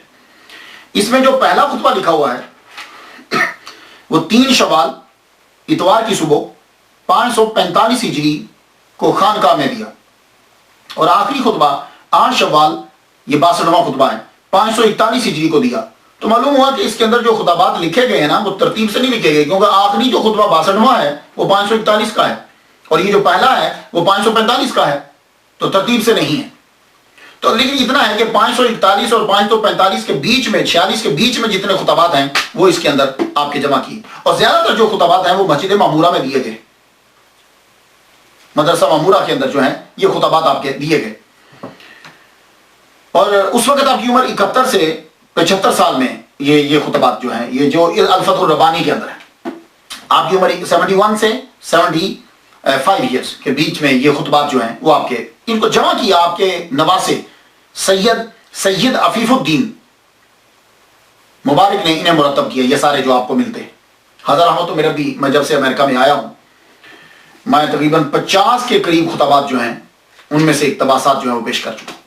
تو میں جتنے بھی علماء تک میری یہ بات پہنچے یا یہ جو 11ویں منانے والے ہیں ان سے میری ریکویسٹ ہے، ہمبلی ریکویسٹ ہے کہ آپ 11ویں کے اندر جو بھی مولوی بلائیں یا آپ خود ہوں تو آپ یہ سلسلہ شروع کریں. میں 12 سال سے امریکہ کے اندر اسی میں سے لیتا ہوں بات، اور وہ چیز نظر آتی ہے تاکہ جو اعتراض کرتے ہیں ان کو معلوم ہو کہ 11ویں شریف کیا ہے، 11ویں میں کیا ہوتا ہے. تو یہ کتاب جو ہے یہ بہت ضروری. آپ مولوی صاحب سے کہیں گے اسی سے خطبہ دیں، اسی سے شروع کریں تاکہ ان کی علمیت کا جو ہے وہ پتہ چلے. اس کے علاوہ مکتوبات سبحانی، یہ کتاب ان خطوط کا مجموعہ ہے جو آپ نے اپنی ظاہری حیات میں لوگوں کو لکھے تھے. نصائح اور لائحہ عمل کے لیے ایک یہ نمونہ ہے. مراتب الوجود کتاب ہے آپ کی. بشائر الخیرات آپ کی ہے. اس کے اندر حضور صلی اللہ علیہ وسلم پہ درود لکھے ہیں، جیسے دلائل الخیرات ہے نا، ایسے ہی الفیوزات ربانیہ فی الاوراد القادریہ کتاب ہے آپ کی، تحفۃ المتقین و سبیل العارفین کتاب ہے آپ کی، یواقیت الحکم آپ کی کتاب ہے، جلاء الخواطر فی الباطن والظاہر 45 مجالس ہیں، اس میں خطابات ہیں، سر الاسرار و مظہر الانوار فیما یحتاج الیہ الابرار، یہ آپ کی کتاب ہے، نام سے ہی پتہ چلتا ہے۔ اور یہ کتاب قادریہ سلسلے کے جتنے مشائخ ہیں جو خود کو قادری کہتا ہے اس کے پاس یہ کتاب ہونا ضروری ہے۔ الرسالۃ الغوثیہ، اس میں الہامات ہیں اور اسرار ہیں۔ غنیۃ الطالبین بڑی مشہور ہے، ویسے اس کا اصلی نام تو الغنیۃ لطالب طریق الحق ہے، لیکن غنیۃ الطالبین کے نام سے مشہور ہے۔ اس کتاب کے اندر عقائد ہیں، عبادات ہیں، معاملات ہیں، سب کو یکجا کر دیا گیا ہے، اور یہ بہت مفید کتاب ہے۔ مگر کچھ لوگوں نے یہ کہا ہے کہ یہ کتاب آپ کی نہیں ہے۔ ان میں اضافات کو دے کر شاہ عبدالحق محدث دہلوی نے ترجمہ کرتے ہوئے کہا کہ میں نے اس کا ترجمہ اس لیے کیا کہ ہو سکتا ہے کہ کچھ باتیں ان کی ہوں، تو معلوم ہے کہ ان کے نزدیک بھی یہ کتاب ٹوٹل ان کی نہیں ہے۔ ملا القاری کے استاد علامہ ابن حجر مکی نے یہ کہا ہے کہ اس کتاب کے اندر کچھ شامل کر دیا گیا ہے، اور باقی یہ تو میں نے بھی خود پڑھا ہے، میں نے ایک دو نسخے دیکھے ہیں اس کے اندر کہ کافی ساری چیزیں اس کے اندر بعد میں ڈال دی گئی۔ قصائد آپ نے بڑے لکھے، شاعر بھی غضب کے تھے قصیدہ، مگر قصیدہ غوثیہ جو ہے وہ اس کو بڑی شہرت جو ہے وہ ملی۔ اس قصیدہ کی بڑی بڑی شروحات ہوئی ہیں اور بڑے بڑے علماء نے کی ہیں۔ امام محمد رضا خان بریلوی رحمۃ اللہ علیہ نے، سید شاہ محمد غوث قادری رحمۃ اللہ، تقریباً کہتے ہیں 18 شروحات قصیدہ غوثیہ کی ہیں۔ اللہ اکبر جل جلالہ۔ اور اگر آپ 40 روز تک اسے پڑھیں اور اللہ تعالیٰ سے دعا مانگیں تو اللہ تعالیٰ اس کے صدقے سے دعا جو ہے وہ پوری فرما دیتا ہے۔ حزب الرجاء والانتہا، یہ بھی آپ کی کتاب ہے۔ میں آپ کی کرامات اور اخلاق کریمانہ کے بارے میں کیا لکھوں، یقین جانیے اتنی موٹی موٹی کتابیں ہیں۔ اب بھی مجھے لگ رہا ہے کہ ٹائم بہت زیادہ ہو چکا ہے، لیکن اتنا جان لیجئے محمد مصطفیٰ صلی اللہ علیہ وآلہ وسلم کی سیرت کا، اخلاق کا اور صورت کا بالکل نمونہ تھے آپ۔ ہر چیز میں محمد مصطفیٰ صلی اللہ علیہ وآلہ وسلم کی فضائل میں، خصائل میں، شمائل میں، ہر چیز میں، بس آپ صحابی نہ تھے اور نبی نہ تھے۔ یہ میرا جملہ ذاتی جملہ سنیے گا، میں نے کہیں سے پڑھا نہیں ہے۔ آپ نبی نہ تھے اور صحابی نہ تھے، باقی سب کچھ تھے۔ اللہ نے اتنا آپ کو مرتبہ، کیونکہ نبی نبوت بند ہو گئی اور صحابی وہ ہوتا ہے جو ظاہری طور پہ سرکار صلی اللہ علیہ وسلم کو دے۔ آپ صحابی اور نبی نہ تھے، باقی آپ سب کچھ تھے، بلکہ اتنا مرتبہ ملا کہ لوگ اسم اعظم تلاش کرتے ہیں اور کہتے ہیں کہ ہمیں اسم اعظم مل جائے، ہمیں اسم اعظم مل جائے۔ اللہ اکبر جل شانہ، آپ نے اللہ کی اتنی عبادت کی، اللہ کے اتنے محبوب بن گئے کہ اللہ تعالیٰ نے آپ کے نام ہی کو اسم اعظم بنا دیا ہے۔ جو آدمی صدق کے دل سے یہ کہ اے اللہ الغوث العظم عبد القادر گیلانی رحمۃ اللہ علیہ کا صدقہ میری حاجت پوری فرما دے، اللہ تعالیٰ اس کی حاجت پوری فرما دے۔ آپ کو جب کبھی کوئی مشکل ہو، پہلے 2 رکعت اللہ کے لیے پڑھیے، اللہ کے لیے پڑھنے کے بعد فاتحہ 1 مرتبہ 3 بار کوئی شریف پڑھ کے اس کا ثواب دیجیے حضرت عبد القادر گیلانی رحمۃ اللہ کو، پھر عرض کیجیے یا اللہ اس ولی کامل کا صدقہ میری حاجت کو پورا فرما دے۔ خواجہ معین الدین چشتی رحمۃ اللہ کی ملاقات ثابت کی جاتی ہے آپ سے کہ آپ جو ہیں وہ ان سے 2 مرتبہ ملے ہیں، لیکن یہاں میں ایک نقطہ عرض کر جاؤں۔ اکثر یہ ہوتا ہے کہ ملاقات ثابت کر دی جاتی ہے، ملاقات اس طرح ثابت کی گئی کہ 1 ماہ تک عبد القادر گیلانی 1 ماہ تک خواجہ معین الدین اجمیری چشتی رحمۃ اللہ علیہ مدینہ شریف میں جھاڑو پھیرتے رہے۔ حضور صلی اللہ علیہ وسلم نے پوچھا کیا چاہیے تمہیں؟ کہا جی مجھے کسی ملک کی ولایت دے دیجیے۔ آپ نے فرمایا جاؤ، تمہیں ہند کی ولایت دے دی، لیکن دفتر جو ہے وہ بغداد میں ہے، عبد القادر گیلانی سے جا کے مل لو۔ آپ یہاں آئے، آپ جب یہاں آئے تو آپ کو معلوم ہوا، شیخ نجم الدین کبریٰ کے حوالے سے معلوم ہوا کہ آپ کوہ جودی پہ جا چکے ہیں۔ تو وہاں آپ پہنچے، وہاں آپ نے اپنی پیسوں سے وہاں ایک کمرہ بنوایا، حجرہ، وہاں 57 دن آپ ان کے ساتھ رہے۔ یہاں عبد القادر گیلانی رحمۃ اللہ علیہ کے رشتہ داروں کی قبول بھی ہے، اور یہ علاقہ آپ نے لیا تھا لیکن کمرہ انہوں نے بنوایا اس پرفضا مقام کے اندر، اور آپ بھی اس کمرہ میں ان کے ساتھ رہے۔ کتاب کا نام ہے بڑی سوانح عمری، مورخ ہیں مولوی اللہ حافظ چشتی، انہوں نے لکھا کہ گیلان قیام کرنے کے بعد ان کے ساتھ ہی بغداد آئے اور کچھ ماہ جو ہے ان کے ساتھ رہے، اور دوسری کتابیں میں نے پڑھی تو لگتا ہے 5 ماہ اور 7 دن رہے، لیکن یہاں میری ذرا عرض سن لیجیے۔ خواجہ معین الدین اجمیری چشتی رحمۃ اللہ علیہ کی ولادت 536 ہجری میں ہوئی ہے، اور عبد القادر گیلانی رحمۃ اللہ علیہ کی ولادت 470 ہجری میں ہوئی ہے۔ ٹھیک ہے، پھر سن لیجیے، 536 میں خواجہ معین الدین، 470 میں عبد القادر گیلانی رحمۃ اللہ علیہ، تو معین الدین چشتی رحمۃ اللہ علیہ، خواجہ معین الدین چشتی رحمۃ اللہ علیہ عبد القادر گیلانی رحمۃ اللہ علیہ سے 66 سال بعد پیدا ہوئے ہیں. بہت دھیان سے بھی ذرا سنیے گا. خواجہ معین الدین اجمیری چشتی رحمۃ اللہ علیہ عبد القادر گیلانی رحمۃ اللہ علیہ سے 66 سال 66 years after، ان کے 66 سال بعد پیدا ہوئے. اور جب آپ پڑھ کر فارغ ہوئے تو آپ کی عمر 24 سال تھی. جائیے تاریخ پڑھ لیجیے. خواجہ معین الدین اجمیری چشتی کی عمر 24 سال تھی، اور اس وقت غوث الاعظم کی عمر 90 سال تھی. 91 سال میں عبد القادر گیلانی رحمۃ اللہ علیہ کا وصال ہو گیا ہے. ٹھیک ہے، کم از کم 8 سال معین الدین چشتی رحمۃ اللہ علیہ نے خواجہ عثمان ہرونی رحمۃ اللہ علیہ کی خدمت کی ہے. کم از کم کی میں بات بتا رہا ہوں، ویسے تو لوگوں نے زیادہ بھی لکھا ہے. 8 سال. پھر خلافت لی. خلافت کے بعد آپ کی ملاقات عبد القادر گیلانی رحمۃ اللہ علیہ سے ثابت ہے. تو معلوم ہے کہ جب آپ نے خلافت لی ہے، عبد القادر خواجہ معین الدین چشتی رحمۃ اللہ علیہ نے جب خلافت لی ہے، تو اس وقت عبد القادر گیلانی رحمۃ اللہ کو دنیا سے گئے ہوئے 7 سال ہو چکے ہیں. 7 سال اس وقت آپ کو ہو چکے تھے. تو مجھے صرف اتنا لگتا ہے کہ جب آپ بغداد پڑھنے کے لیے تشریف لائے ہیں، بغداد کبھی آئے ہیں آپ، تب آپ کی عمر عبد القادر گیلانی رحمۃ اللہ کی عمر 90 سال تھی. آخری ایام تھے چلوں میں، اور زیادہ تر سیکلوژن، آپ گوشہ نشینی میں رہتے تھے. تو یہ ہو سکتا ہے کہ آپ نے ان سے ملاقات کی ہو، اور وہ بھی ابتدا میں آپ نے ان سے ملاقات کی ہو. کیوں؟ اس لیے عبد القادر گیلانی رحمۃ اللہ علیہ رشتے میں خواجہ معین الدین اجمیری چشتی کے ماموں لگتے ہیں. تو ہو سکتا ہے کہ 90 سال سے قبل نہیں، 90 سال میں آپ کی ملاقات ہوئی، اور اس کے بعد 91 میں آپ دنیا سے جو ہے وہ رخصت ہو گئے. یہ تو میں ویسے تاریخی حوالوں سے بات کر رہا تھا، ورنہ خواجہ معین الدین اجمیری چشتی رحمہ اللہ اور ان کو آپس میں ملنے کے لیے یہ ضرورت ہی نہیں ہے دنیا کی. آج بھی آپ میں سے جو ولی کامل ہیں بڑے، وہ جانتے ہیں کہ بغداد میں آج بھی میٹنگ ہوتی ہے. جو 2 مجلسیں ہوتی ہیں، ایک مدینہ میں اور ایک بغداد کے اندر، آج بھی لوگ وہاں موجود ہوتے ہیں. اللہ اکبر جل شانہ. قادریہ سلسلہ جو ہے، جس طرح فقہ میں تمام مذاہب امام اعظم کی طرف رجوع کرتے ہیں، اسی طرح تصوف میں کسی نہ کسی طرح تمام سلاسل جو ہیں وہ حضرت غوث اعظم کی طرف، الغوث الاعظم کی طرف رجوع کرتے ہیں. دنیا میں بہت سے سلاسل ہیں، 16 کا تو ذکر ملتا ہے، 4 کو اللہ تعالیٰ نے بڑی پذیرائی دی. شیخ عبد القادر گیلانی سلسلہ قادریہ، شیخ شہاب الدین سہروردی سلسلہ سہروردیہ، شیخ معین الدین چشتی سلسلہ چشتیہ، شیخ بہادر نقشبند سلسلہ نقشبندیہ. شاذلی سلسلہ بھی مشہور ہے مگر یہ عرب سائڈ پر ہے. تو ہندوستان میں قادریہ اور چشتیہ زیادہ مشہور ہے. ہندوستان بنگال میں حضرت شاہ نعمت اللہ قادری فیروز آبادی قادریہ سلسلے کو لے کر آئے. ہندوستان دکن میں حضرت شاہ نعمت اللہ قادری دکنی سلسلہ قادریہ کو لے کر آئے 1400 میں، یعنی 613 سال قبل. غوث پاک کے مدرسہ میں پڑھنے والے لوگوں نے پوری دنیا میں اسلام پھیلایا. وہاں سے لوگ نکلتے تھے، حتیٰ کہ چائنا میں، آج آپ چائنا میں بھی چلے جائیں تو وہاں بھی 6ٹھی جنریشن قادریہ سلسلہ کی 6ٹھی نسل پروان چڑھ رہے ہیں. مزار بھی ہیں اور قادریہ سلسلے کو ماننے والے بھی ہیں. آپ نے 91 سال اس دار فانی میں گزارے.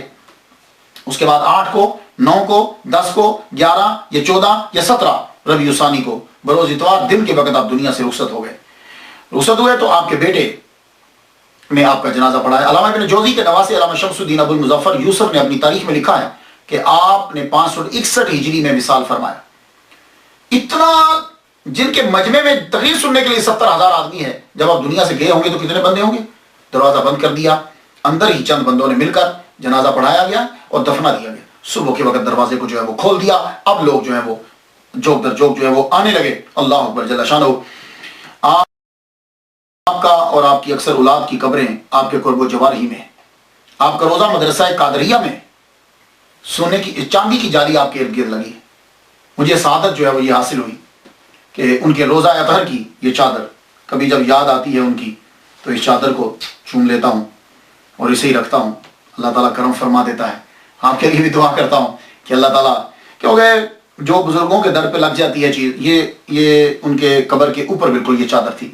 اس کے علاوہ جب وہ پرانا تصحیح کی گئی اور جالی لگائی گئی تو کچھ کیلیں اور وہ مٹی بھی جو ہے وہاں کی، وہ بھی میں نے میرے ادھر تبرکات جہاں پڑے میں نے اس جگہ پہ اس کو جا کے رکھا، میرے پاس آج بھی ہیں۔ اللہ تعالیٰ ان چیزوں کے صدقے سے سب پہ جو ہے وہ کرم فرمائے۔ تو آپ لوگ، میں تو فاتحہ ان کے لیے پڑھ چکا، بلکہ جب سے لکھتا رہتا ہوں پڑھتا رہتا ہوں، آپ پر بھی ہے کہ آپ بھی فاتحہ پڑھیے، اور خاص طور پر ان کی کتب جو ہیں، باقی ان کی کرامات وہ آپ پڑھتے رہیے۔ بہت سی کتابیں لکھی ہیں، کرامت سے آدمی کی عقیدت جو ہے وہ بڑھتی ہے۔ مجھے جو ہو سکا میں نے آپ تک پہنچا دیا۔ اجازت دیجیے، وآخر دعوانا الحمدللہ رب العالمین۔